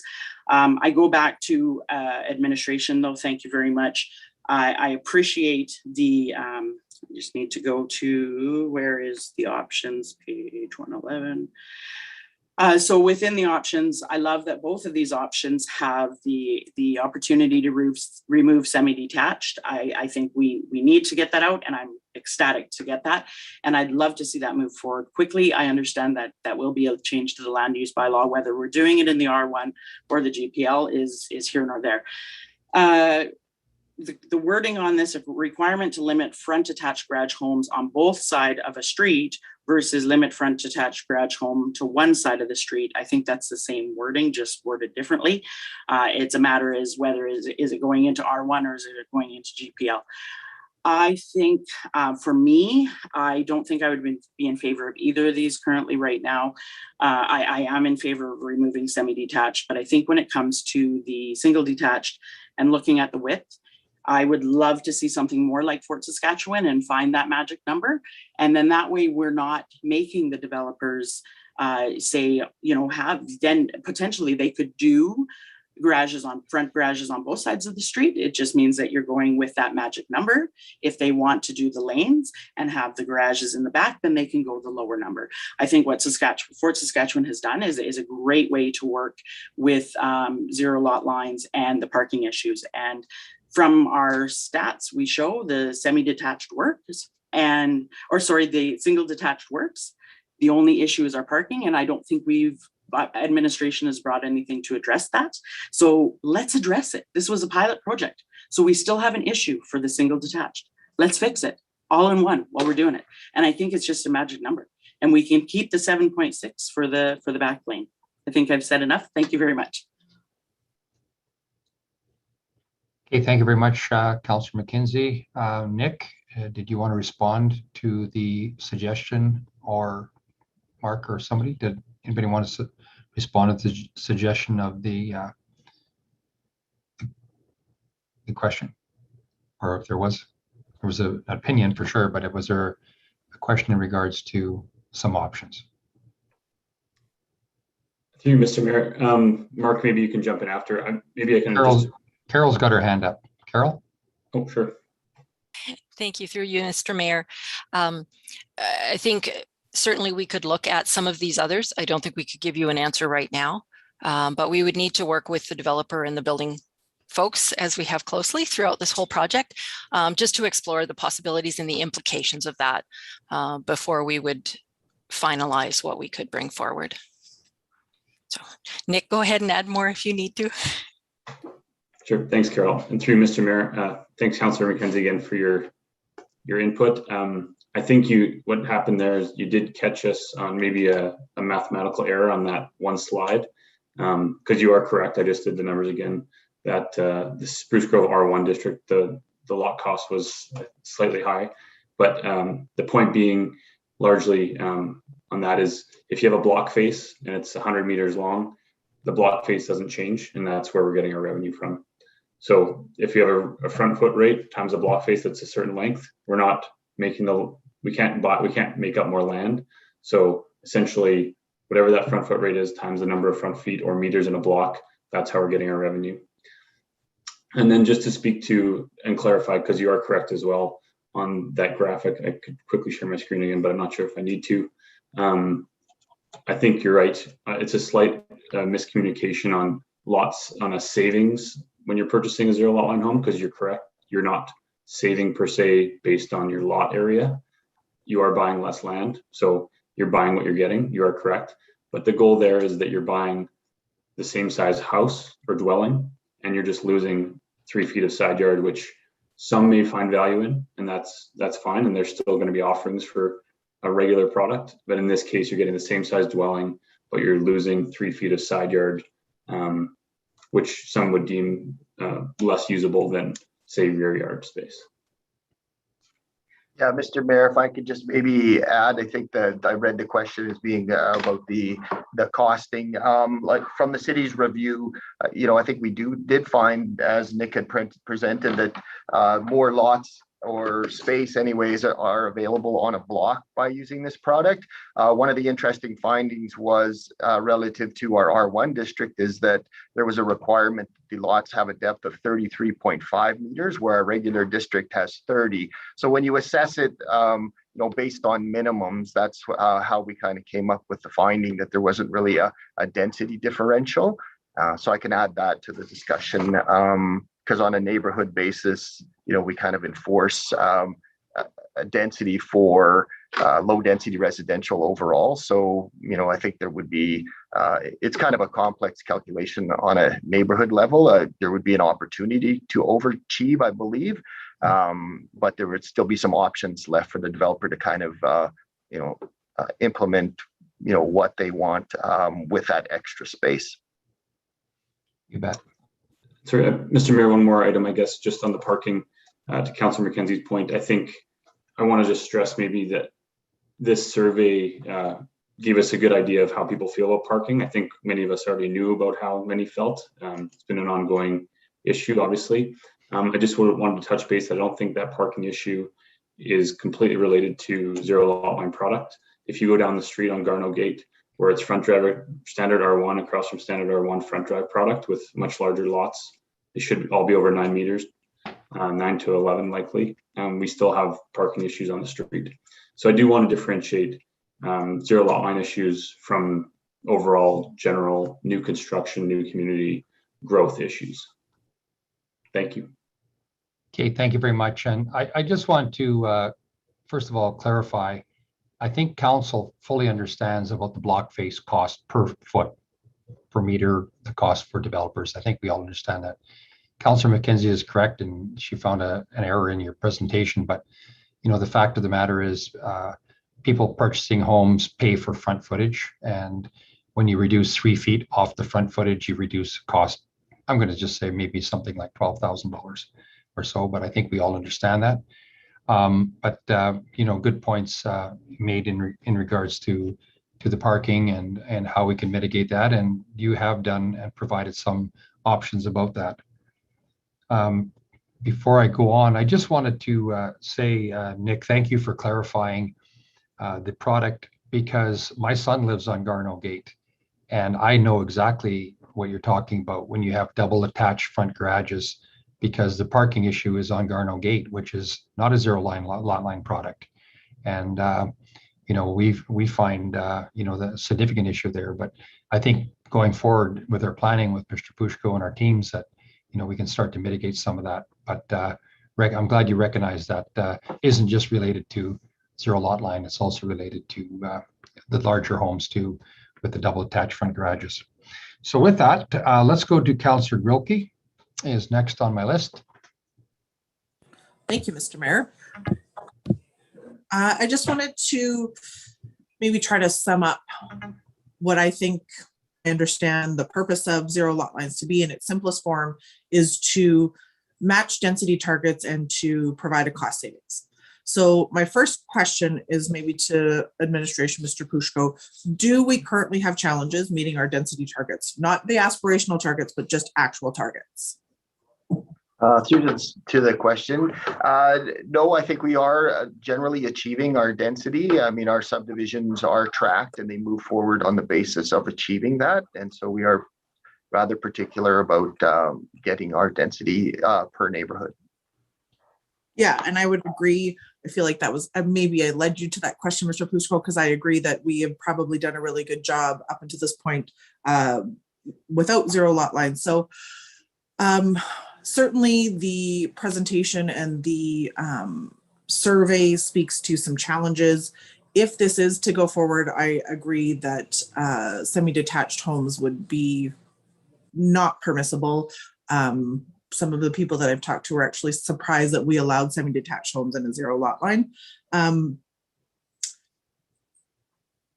It sounds like though, or it feels to me that the reason why the project has been successful up to this point in selling is because of the aesthetics of the buildings and the storm pond and the feel of the area, not necessarily the cost savings, or obviously not the understanding of what it means to be on a zero lot line, because the survey results speak to that the residents' impression was that they didn't get educated on it and they didn't necessarily purchase that because of a zero lot line.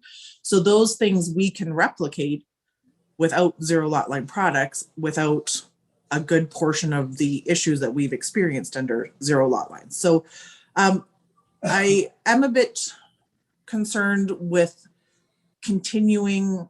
I wouldn't support continuing this pilot project. I feel like as the UDI rep had noted, that we have been the most engaged council in the last 4 years because we have been not experiencing it, but been working through it. And so I have no problem with coming to a decision in this term.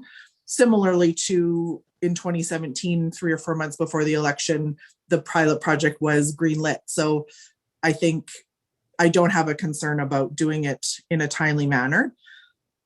I don't think that, I think it was you, Mr. Pushko, and I'm just going to quote you. You said that that there is a viability for zero lot lines in Spruce Grove. And I feel like that's a bit of a misstatement when, according to the survey, 68% of the homeowners didn't understand what they were buying.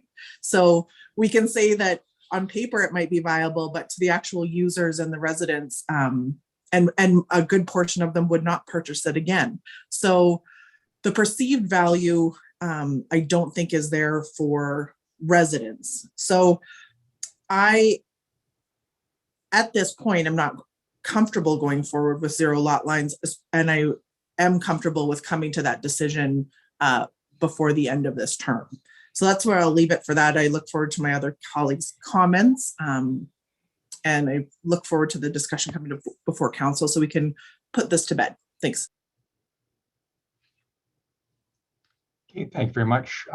Councillor Acker, then Councillor Oldham. Thank you, Mr. Mayor, and thanks to administration and the UDI for the presentations. Great information, and I appreciate what UDI and Mr. Young have done to accommodate some of the concerns we've noticed during this pilot. I think that's putting your foot forward in the best possible way and looking at those issues and trying to react and resolve those. So thank you for doing that. I guess, I agree. I don't believe the semi-detached are working. I think that's where the majority of the concerns we're all hearing is from. It was interesting just catching up. I came in mid this term and figuring out what the issues with this type of housing, because I wasn't aware of that in Spruce Grove. So I'm happy to hear that it's kind of an agreed upon principle moving forward from both the administration and UDI. And I think that's definitely the way to go. One concern when we're talking about a scenario to address parking by having a laneway across the way is, and I know it was mentioned within the report somewhere, is the potential for garbage to be also collected in that laneway.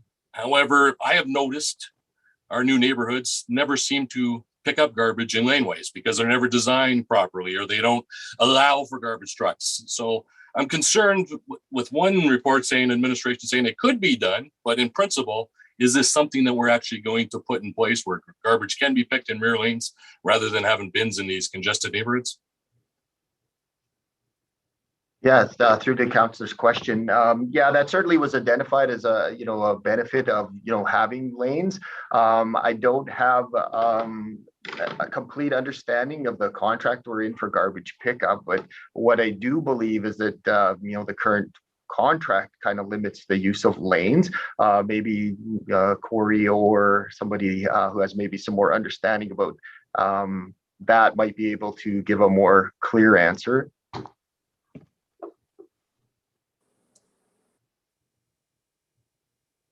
Through you, Mr. Mayor, there is a contract in place until March of next year.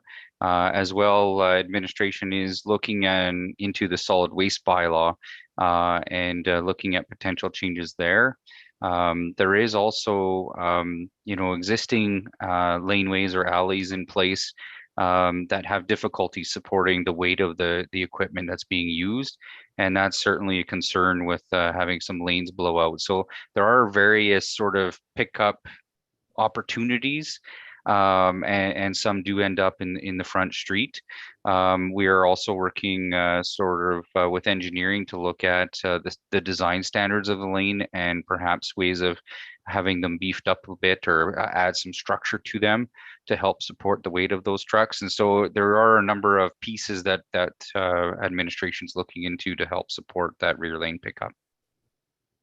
Great. Well, that's fantastic news, because I think some even have moved into our community in the last decade, have thought that they were getting rear lane pickup in their garbage, and it never happens because of the reasons you've identified. So I'm happy to hear that we're looking at it, because if we're using that as a reason for removing congestion on front streets by taking garbage bins away, some of the parking away, I think we need to really own up to having a solution that works rather than just saying we could do this, but we won't actually do it. So I'm happy to hear we're on it. The biggest number, I think, in the entire survey response that jumped out to me that I was concerned with was, I think it was 67% said they would never buy this product again. And that troubles me, because I think for a variety of reasons identified in the report of parking issues or the easement issues or drainage issues may have soured their taste in it. And we could perhaps do better in the future developments of this type of product. But I worry if we expand zero lot lines into the R1 district as a standard that can be possible, and people aren't happy with the purchase, they aren't happy, they move in, they build it, it's a beautiful house, they get in, but living in it isn't what they dreamed of, that these products will either end up becoming just rental properties. They'll be, they aren't going to be the end all be all for this homeowner, is a problem for me. I think we need to be building communities that people love, they thrive in. It may be a stepping stone at that point of their life that they move into bigger houses with their family, or back to these smaller houses as their kids move off and they're empty nesters. That there is a market for this product. But that one stood out. But then when I crunched the numbers, we're looking at like 14 people out of the 22 that responded would not buy it again. And they're the ones probably, interested in responding to a survey because they're concerned with it. So I'm trying to weigh those two, those 2 points of views out there. But when I even crunched the numbers, I think Nick had in this presentation of the cost, we're at a 359,000 R1 sale price. The zero lot line is 341,000. When I crunch that through just a standard mortgage calculator, it's about a savings of $68 a month in their mortgage, 30-year mortgage. So is that enough of a savings for someone to choose the product, but then be faced with an issue of drainage, of well, no longer easements, drainage, parking, congestion, not happy with their neighbors? And Nick was completely right. It's not just zero lot line is the issue. I think a lot of our communities, we're building density. We have a lot of front driveway products that compete for parking. We have cul-de-sacs with all front driveways. There's no parking. And we're creating neighborhoods that people just aren't happy to be in. And we're creating atmospheres where neighbors aren't really pleasant with each other. So I think we got to do better as neighborhood designs. Now, I'm not throwing out zero lot lines. I think there is a market there. I think we just need to tackle some of these big issues like Councillor McKenzie was mentioning. What is the right mix? What is the right frontage when we're dealing with these, just to try and ease some of these concerns? Because once they're built, then this is what we all live with as a community. This is going to be there. And how we want that future community to develop and prosper and grow, it's going to be based on what we've put in the footprint. So I'm really happy with, stopping the pilot project. I'm fairly happy with the recommendations if we are looking at it, but I'm going to have a whole bunch of more questions when we're actually looking at to amend the R1 land use, just to ensure that we're doing the right thing moving forward and we have answers to a lot of these questions. But overall, I'm really happy with UDI's response to the pilot project to date and the work they've done to try and ease, the concerns that we found out. And it's good information, and hopefully we'll use that to move forward on other housing products available to our community. So those are my comments. Thank you. Okay, thank you very much, Councillor Acker. I'm going to go to Councillor Oldham next. Thank you, Mayor. Like Councillor Acker, I'd like to thank UDI and administration for trying to work through these situations. It's complex and there's lots of factors at play, and it's taken a lot of time on both parts, but I think it's worth going through that process because we want to create livable communities where people are happy and able to raise families and enjoy their lives. And this is important that we get this right. I think sometimes, and I was making some notes before tonight and then added onto them tonight, sometimes I think the intent behind what we're trying to do doesn't match the reality. And that's where we end up with some problems. And I added when Councillor Acker was speaking about the waste removal, right? The intent is to do rear lane, but if that doesn't happen, then we've designed and then changed, like the bait and switch a little bit. Not intentionally, no, I don't think anyone's trying to go about it in a negative or a bad way, but it happens. And then that is passed on to the residents. Other things that we know have happened in the past are, intent with easements. The intent is there for it to be a shared easement, but there's been challenges in the past. I'll have a question about that after in terms of, how those get used. Drainage, RPR reports, and, home builders' willingness to bring those forward. The education, again, we intend to educate the residents. I don't think anyone here on this call or on this Zoom is going out of their way to not educate residents, but clearly it's not happening. So when the intent in these meetings and we set how we're going to build our neighborhoods doesn't match the reality, we end up with more significant problems than we would otherwise end up with. And there are always going to be challenges, as we've talked about with parking. It doesn't matter where you live, parking is going to always be a challenge when people aren't using driveways and have multiple vehicles. And, that's just part of a community, but they're exacerbated when the intent doesn't meet the reality. I also read through all the comments from the Ledger report, and those really tell a story to me. I mean, the stats and the numbers are one thing. The percents, those are good to have. Those are data points, but you go through and you read those comments, and it really tells a story about how, when the intent doesn't meet the reality, how people's frustrations and how their lives are affected and their enjoyment of their property is affected. You talked about the objectives of the pilot project. And so I'll just, I think, to be honest, administration looked at these through maybe some rose-colored glasses. Because and I'm not the expert, so I'm open to interpretation on this. When I look at to introduce the product to test the market viability, what we're looking at now is removing the semi-detached and going single only, And roughly, if you I did the research in the last 4 years, there's been 1,200 residential buildings done in Spruce Grove. And now we want to approve, and maybe to the whole community, 33 out of 1,200. So less than 3% of home builds in the last 4 years were of the variety that we're considering now. So I'm not saying that that's not viable and that's not an important aspect of the market that we want to capture, but I'm very nervous about allowing that out into the entire community, as a couple of my colleagues have alluded to identify land use efficiencies. I'll ask this to administration because I'm not the expert. So this is a direct question.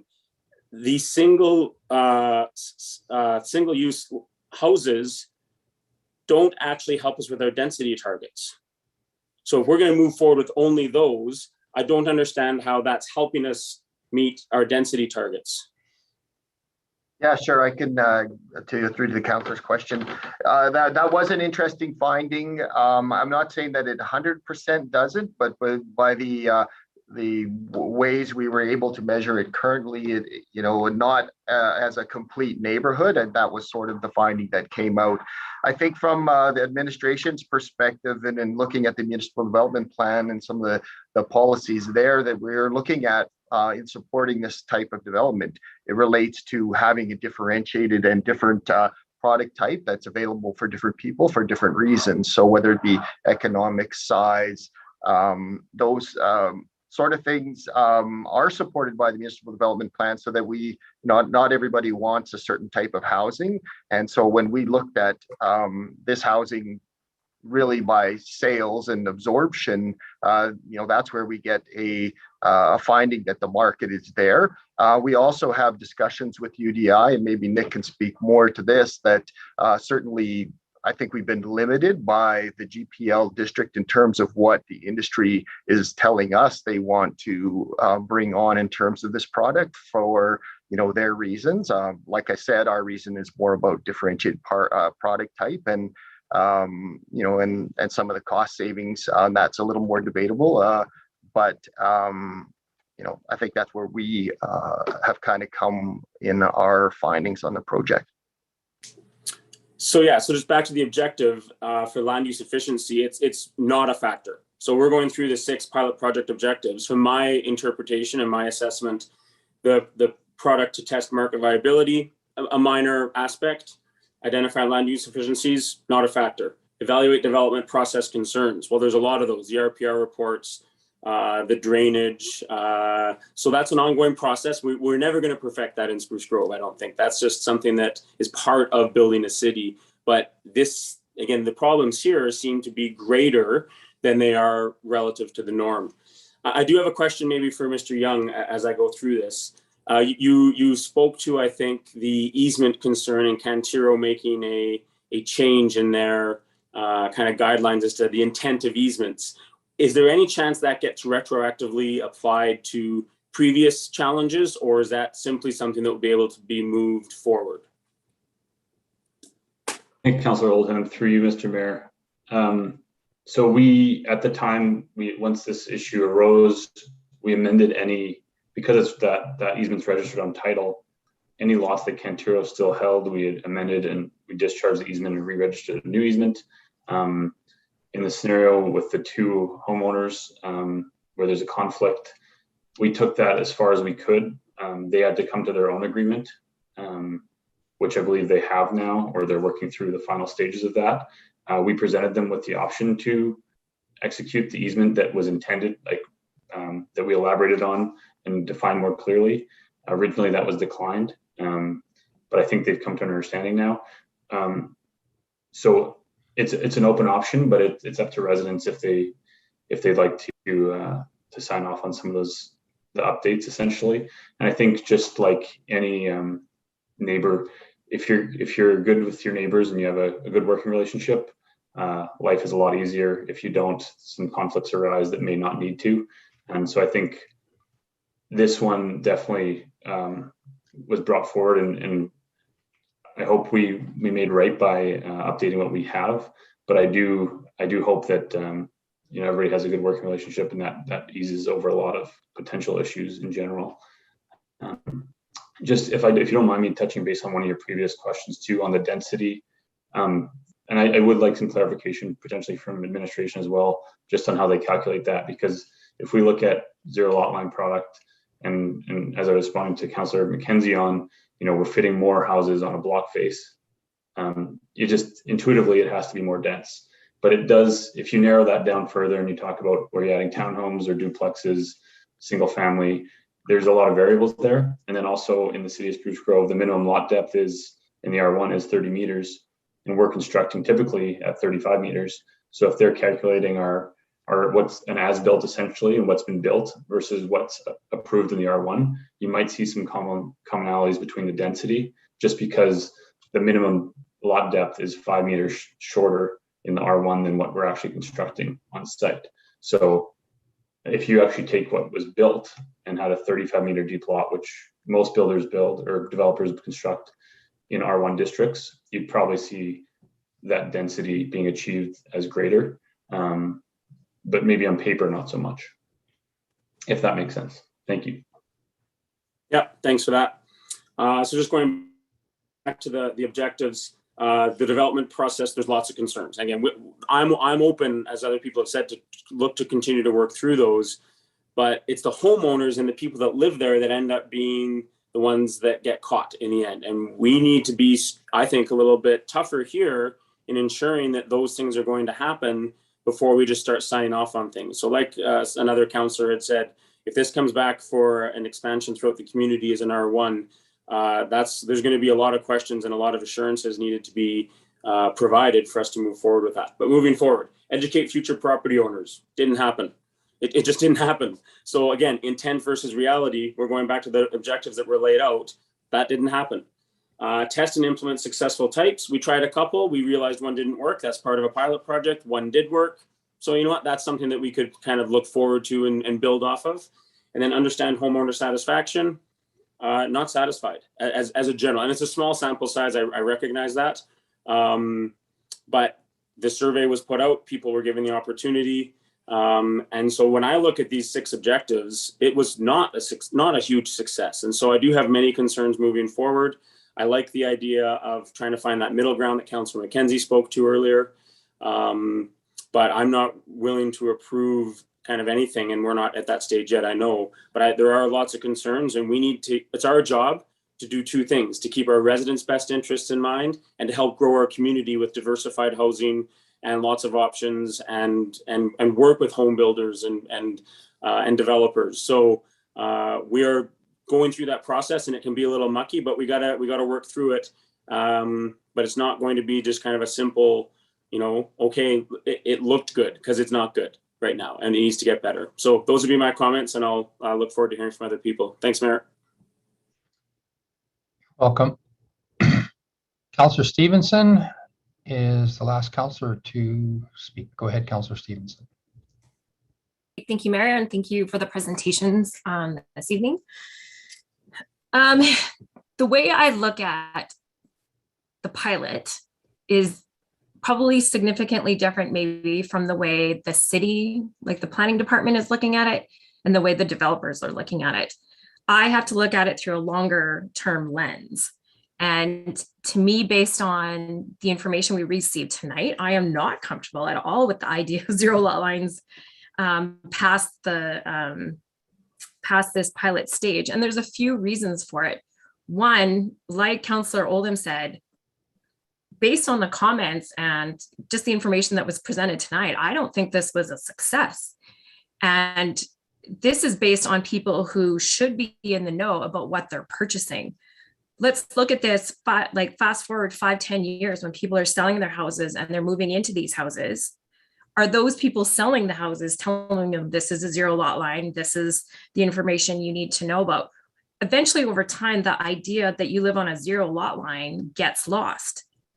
There are many people that live in Spruce Grove right now, I think it's in Grove Meadows, that have zero lot lines. Many of them have no idea they live there.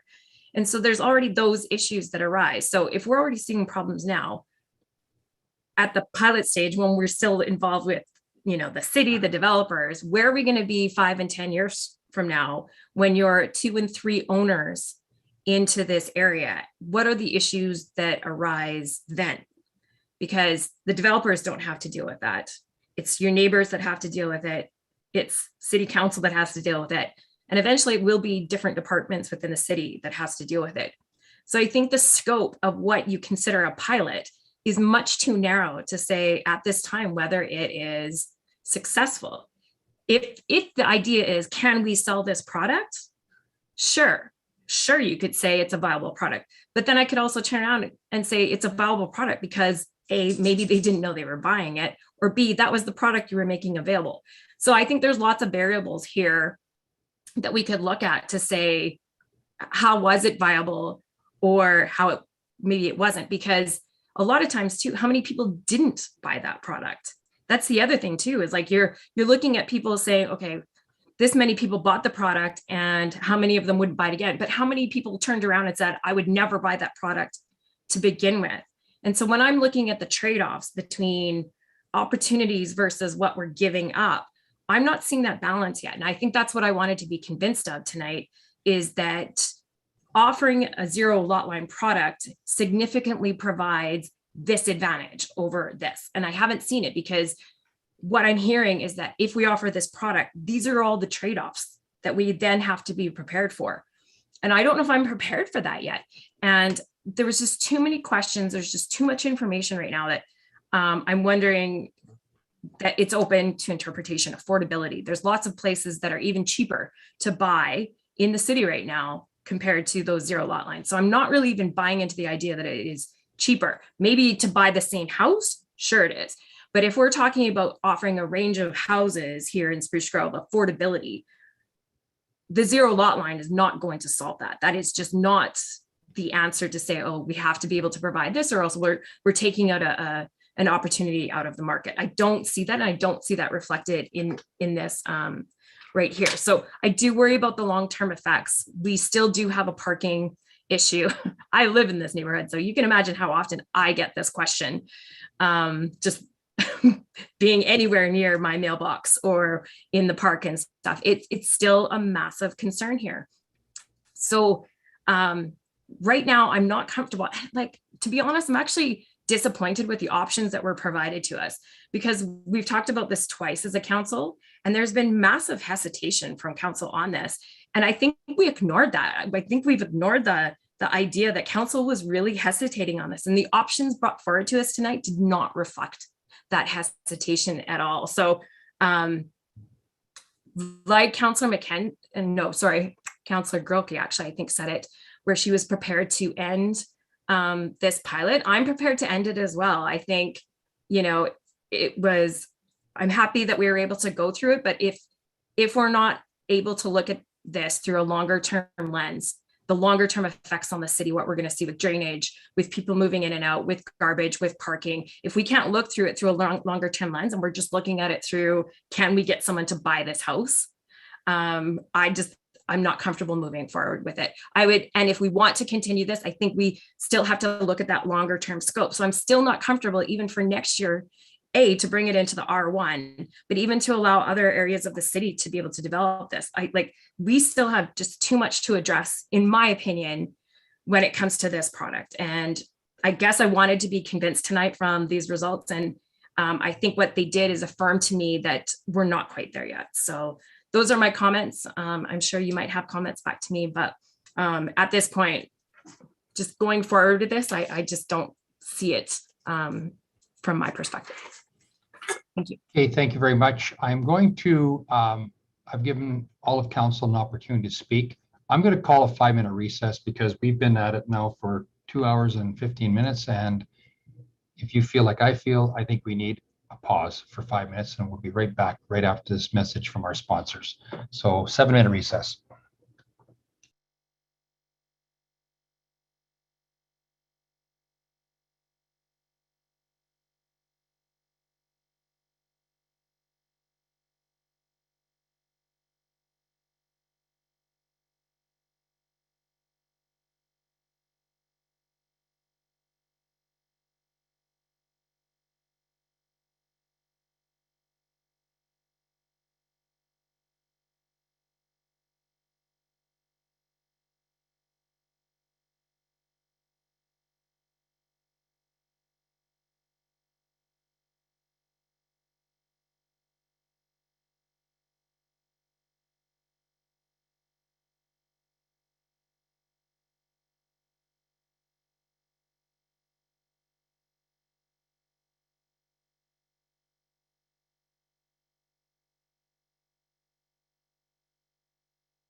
Okay, looks like everybody's back. I'd like to call the meeting back to order.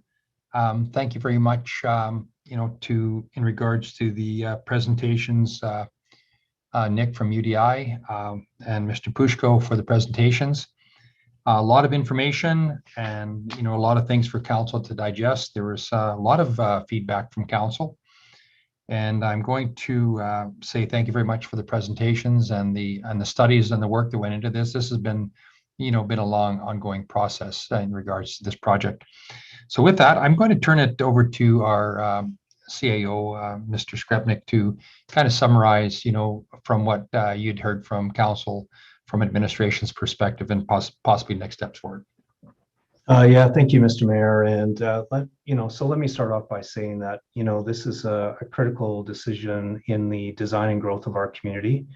And, I think the value of bringing this to committee of the whole tonight has proven to be quite successful. And, I really want to thank members of council for their candor and their, words of wisdom as we continue to work through the outcomes from the pilot. I think based on what we heard tonight, I think there's an opportunity for us to take this back and take the listenings and learnings from council this evening and work with our partners from UDI and CHBA. I think what I continue to hear is that there's a desire to make some very definitive decisions, particularly around the semi-detached, and that goes without saying. And I think that there's also a strong willingness to bring this back before the end of this term, and we'll endeavor to do that. And I think based on a lot of the great feedback tonight, there's additional options that can be fleshed out, and I think additional analytics that can be provided to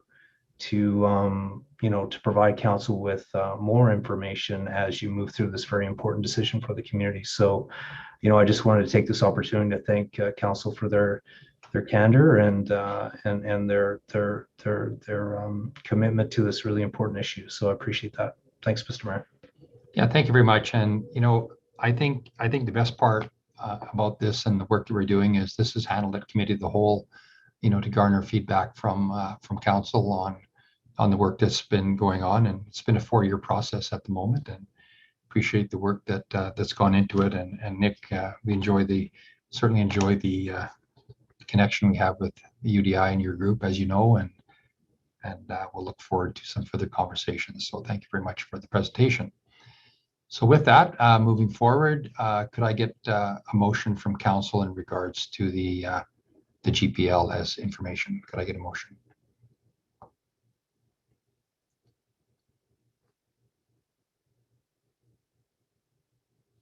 Councilor Grilke? Yes, Mr. Mayor, I'll move that the Greenberry Planned Lot District Pilot Project Summary and Review Update be received as information. Okay, thank you very much, Councilor Grilke. Motion on the floor. Any questions or comments in regards to the motion? Seeing none, I'll call the question on the motion. Okay, thank you very much. That's been carried. Okay, let's keep going. We're going on to our business items 4C. This is our city recognition programs. Mr. Wolanski, we would like to recognize citizens, people, things. Go ahead. Yes, thank you, Mr. Mayor. We certainly do, and it's a great thing. The intent of this evening, and the RFD was simply to provide some information to council as to the steps and the process that we're going to undertake to do a comprehensive review of all of the recognition programs, and to see if there's a way in which we can look at the outcomes that we're trying to achieve by them, see if there's any efficiencies, and develop some specific policies and procedures around them. And again, the intent was to kind of provide an overview of the process that we're going to undertake to make sure that there's nothing that we might be missing, and that council wanted to provide some input on as we undertake that, and then come back to council later. And as you mentioned, the city has various recognition programs, most of them that are currently segmented. And as we continue to grow, we wanted to do an analysis of those to ensure that they're meeting the appropriate outcomes of what council and the city is trying to achieve. And again, whether there are efficiencies that could be found in their application and or delivery. So what we'll do is consider this analysis. We'll consider whether there are additional recognition opportunities that the city could undertake that are not currently in place. As part of this review, we're going to look at things, and this is in your RFT, but I just wanted to highlight again a review of what's existing, of course, and the criteria for how we move forward with that recognition. As well, should there be, as I mentioned, additional or amended criteria to ensure consistency, desired outcomes, and there's no overlap between recognition programs. We want to look at the delivery of those recognition or the presentation and the various options. And again, this may include maintaining the status quo for some of them or all of them, as well as consideration of alternatives. So we could look at things like having one large recognition evening, or continue to have separate processes and delivery, or a hybrid of both, depending on the type of recognition. We're certainly going to look at other municipal examples, and then we're going to look at what is the selection process and the administrative processes behind each of those recognition programs and where they reside. And as you look at some of the examples that you know of, there's several different departments that oversee different recognition programs, and there's an opportunity to streamline that as well. We'll also look at things like enhanced volunteerism, sponsorship, and focus on other city programs. And I put in the RFD, annual art purchases one. I know Councillor Grocke has brought this forward to administration and to council as something that, is there a way in which we can provide better recognition for things like those that sponsor, or to enhance other things that we currently aren't doing. We do a lot of sports teams, as council's aware, and some of the achievements that are, but also what about from an art perspective and arts and culture perspective. So that's another thing that we're currently not doing, but we'll evaluate whether we can bring forward. We're going to look at the impact on council meetings as we get bigger and we're dealing with more and more complex topics. Is it the right, and we're not saying it is or not, and this is something that council ultimately get to decide upon, but is it the right timing to have it at council meetings, or is there a different way in which that could be delivered? And of course, what are some of the budget considerations? We're going to take the following approach. We're going to have obviously an internal multi-departmental working group and much of this has already started to evaluate what we're currently doing. We're going to engage with external stakeholders where appropriate. There's other stakeholders that are involved in some of our recognition. And then we'll finalize all the background information, options, and recommendations, and of course, solicit input from the city's operational leadership group and NCLT corporate leadership team. We'll bring back a report, including options, recommendations to council in early 2022. And then following that feedback from council, because this is ultimately how council wants to move forward with doing their recognition, we'll develop the specifics of the programs and formalize that in any policies and procedures. And then obviously we'll bring those back to council for final approval of those. So again, the intent of this evening was to provide a very high level overview of what we're going to do and some of the things that we're going to look at, and to gauge from council if there's anything that we're missing or that you would like us to further consider as we go through this process. With that, Mr. Mayor, I'll turn it to you and council to provide some input to us on that. Okay, thank you very much, Mr. Wolanski, and happy to hear we're looking at those programs and a variety of other recognition opportunities for the citizens of our community. Councillor Acker, go ahead. You're first on the queue. Well, thank you, Mr. Mayor. Exciting. I think it's a great opportunity to look at what we're doing to make sure we're being efficient and effective and meeting our needs. A couple ones I didn't see on here was the school awards. I know we do the Mayor's Award in high school. I would consider that recognition of some sort. Might be one part of your review. Also, I don't see nothing, and I know it's more internal, but staff recognition awards that should be celebrated as a community, not just internal, but when we have incredible staff, we should be recognizing them with the community. I think that's important. I would like to see something specific with youth, seniors, and maybe a component when we're talking of these Olympic athletes that we seem to be able to pump out of our region when we're talking road naming and recognition of that caliber. I think we need to have some definitions of how that gets put in place. We have some requirements to meet that need. So But otherwise, I think you captured everything else. Those are the only ones that I jotted down that I thought, oh, those could be kind of considered in your review if you wanted to take it to that level. But I'm happy to see this. I think it's fantastic. Yeah, thank you, Mr. Mayor. Through to Councillor Acker. Yes, and so I should have mentioned that the ones we listed in the RFD are just some of the examples. There's certainly a lot more, and you mentioned several of those that we'll continue to look at as well. But there's a couple others that we're probably currently not doing that we could look at as well. So thank you for that input. And then my final comment was, I think it would be fantastic, and I believe I've seen other communities have a one gala event of recognition of the community. I think it's important when we talk. We got awards of excellence and we try and tie it into Canada Day, but I think at that caliber, it should almost justify having an event of that scale and include some other recipients that would be equally distinguished to be identified at that type of event. I think it'd be fantastic. I think it'd be a wonderful event. Thank you. Okay, thank you very much, Councillor Acker. Any other questions or comments? Councillor Oldham. I would just echo that I think it's very worthwhile to go through this process to evaluate how we're giving awards and when we're giving awards and why we're giving awards. Councillor Acker had some really good ideas that I know you either had or may incorporate, and I just am supportive of this process and looking forward to hearing the results and being able to maybe make a decision. I don't know if it'll happen before the election or not, but regardless, I think it's a worthy process and appreciate you taking the time to take it on. Okay, thank you, Councillor Oldham. Councillor Roth.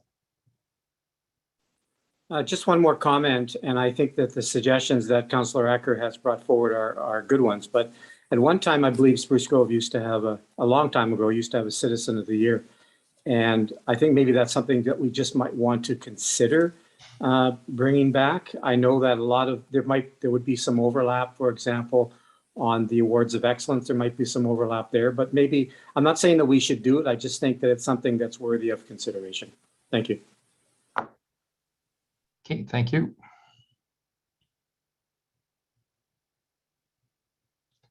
Any other questions or comments? Seeing none. Councillor Stevenson, go ahead. Thank you. Sorry. Will there be an opportunity for us, Mr. Wolanski, to provide that feedback later? Like during the RFP, will they come back with suggestions to say maybe these are where the gaps existed? Because I think, like Councillor Acker, we probably all have different ideas on like, oh, maybe we could do this and offer this if businesses are doing this. So will there be that feedback loop to say this is what they're recommending because they've identified the gaps that exist here? What do you think?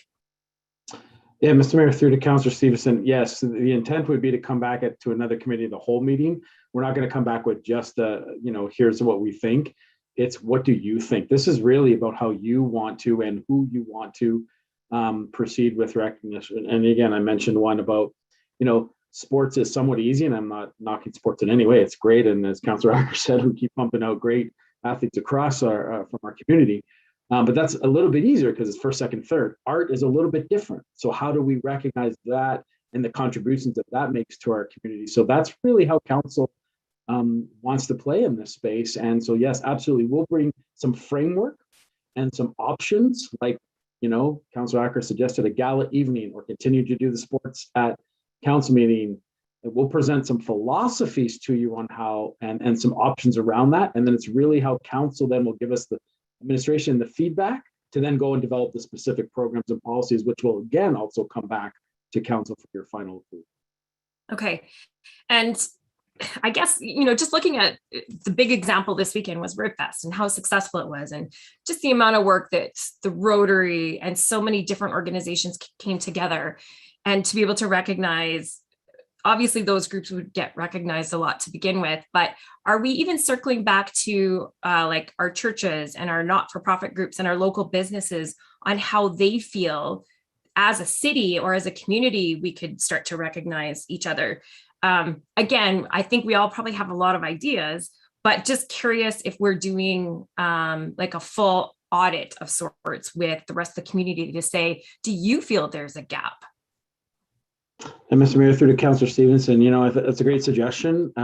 We certainly thought of talking to some external stakeholders, but that's certainly something we can expand. And one of the things that would likely come forward as an option for council is also how there's many municipalities, as we found in some of our initial research, that have citizens as part of, and we know that some of them already do this in our own recognition, but have the community involved in helping to choose and being and part of the criterion selection and whatnot. So that's something I'll write down to take back to the working group about maybe expanding that external engagement, not only in just when it's specific to something that they're already involved in, but in general, how we can do a better job of recognition. And that goes to sponsorship and some of those things, or even those who are putting on things. So it's a great suggestion. Thank you. Yeah. And, again, not to give examples, but I think of some local organizations that go out of their way to hire teenagers or those that maybe have mental challenges or physical challenges.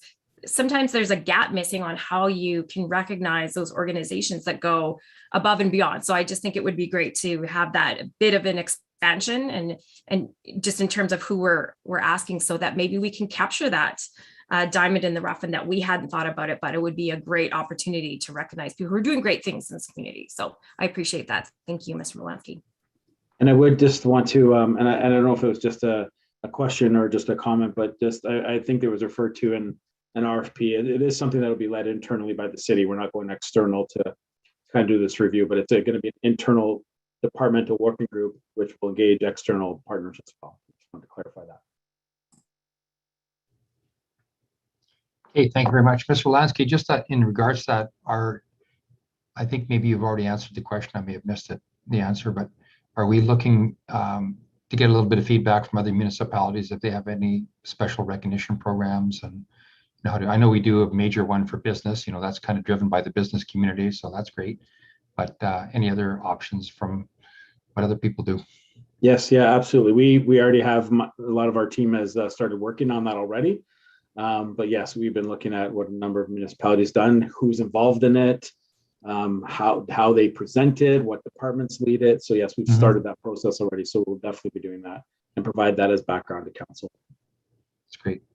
I think the best part about council a lot of times is recognizing, and we've recognized since I've been on council hundreds of people at our council chambers, and yes, most of them are sport teams and gold medalists and all the the kids that have achieved a lot of things, and on other occasions we've recognized other people too. But great to hear we're working on this, and it's an important element of community building and community development.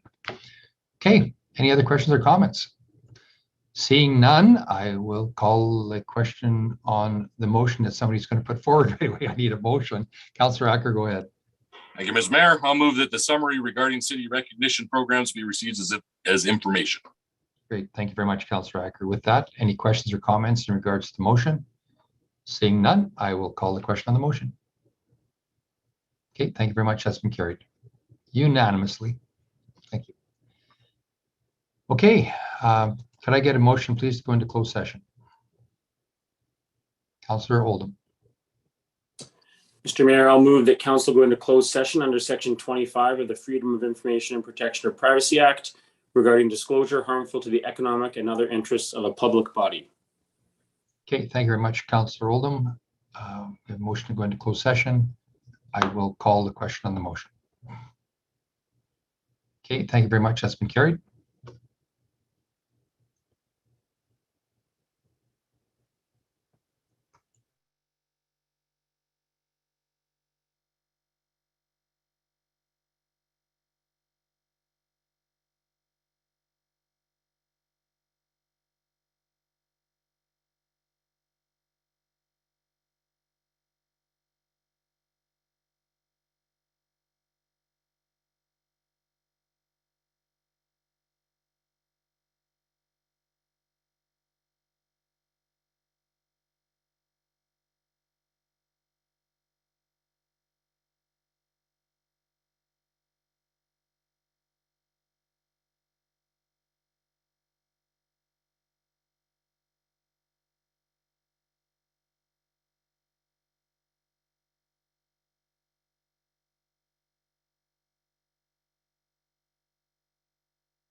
Thank you very much.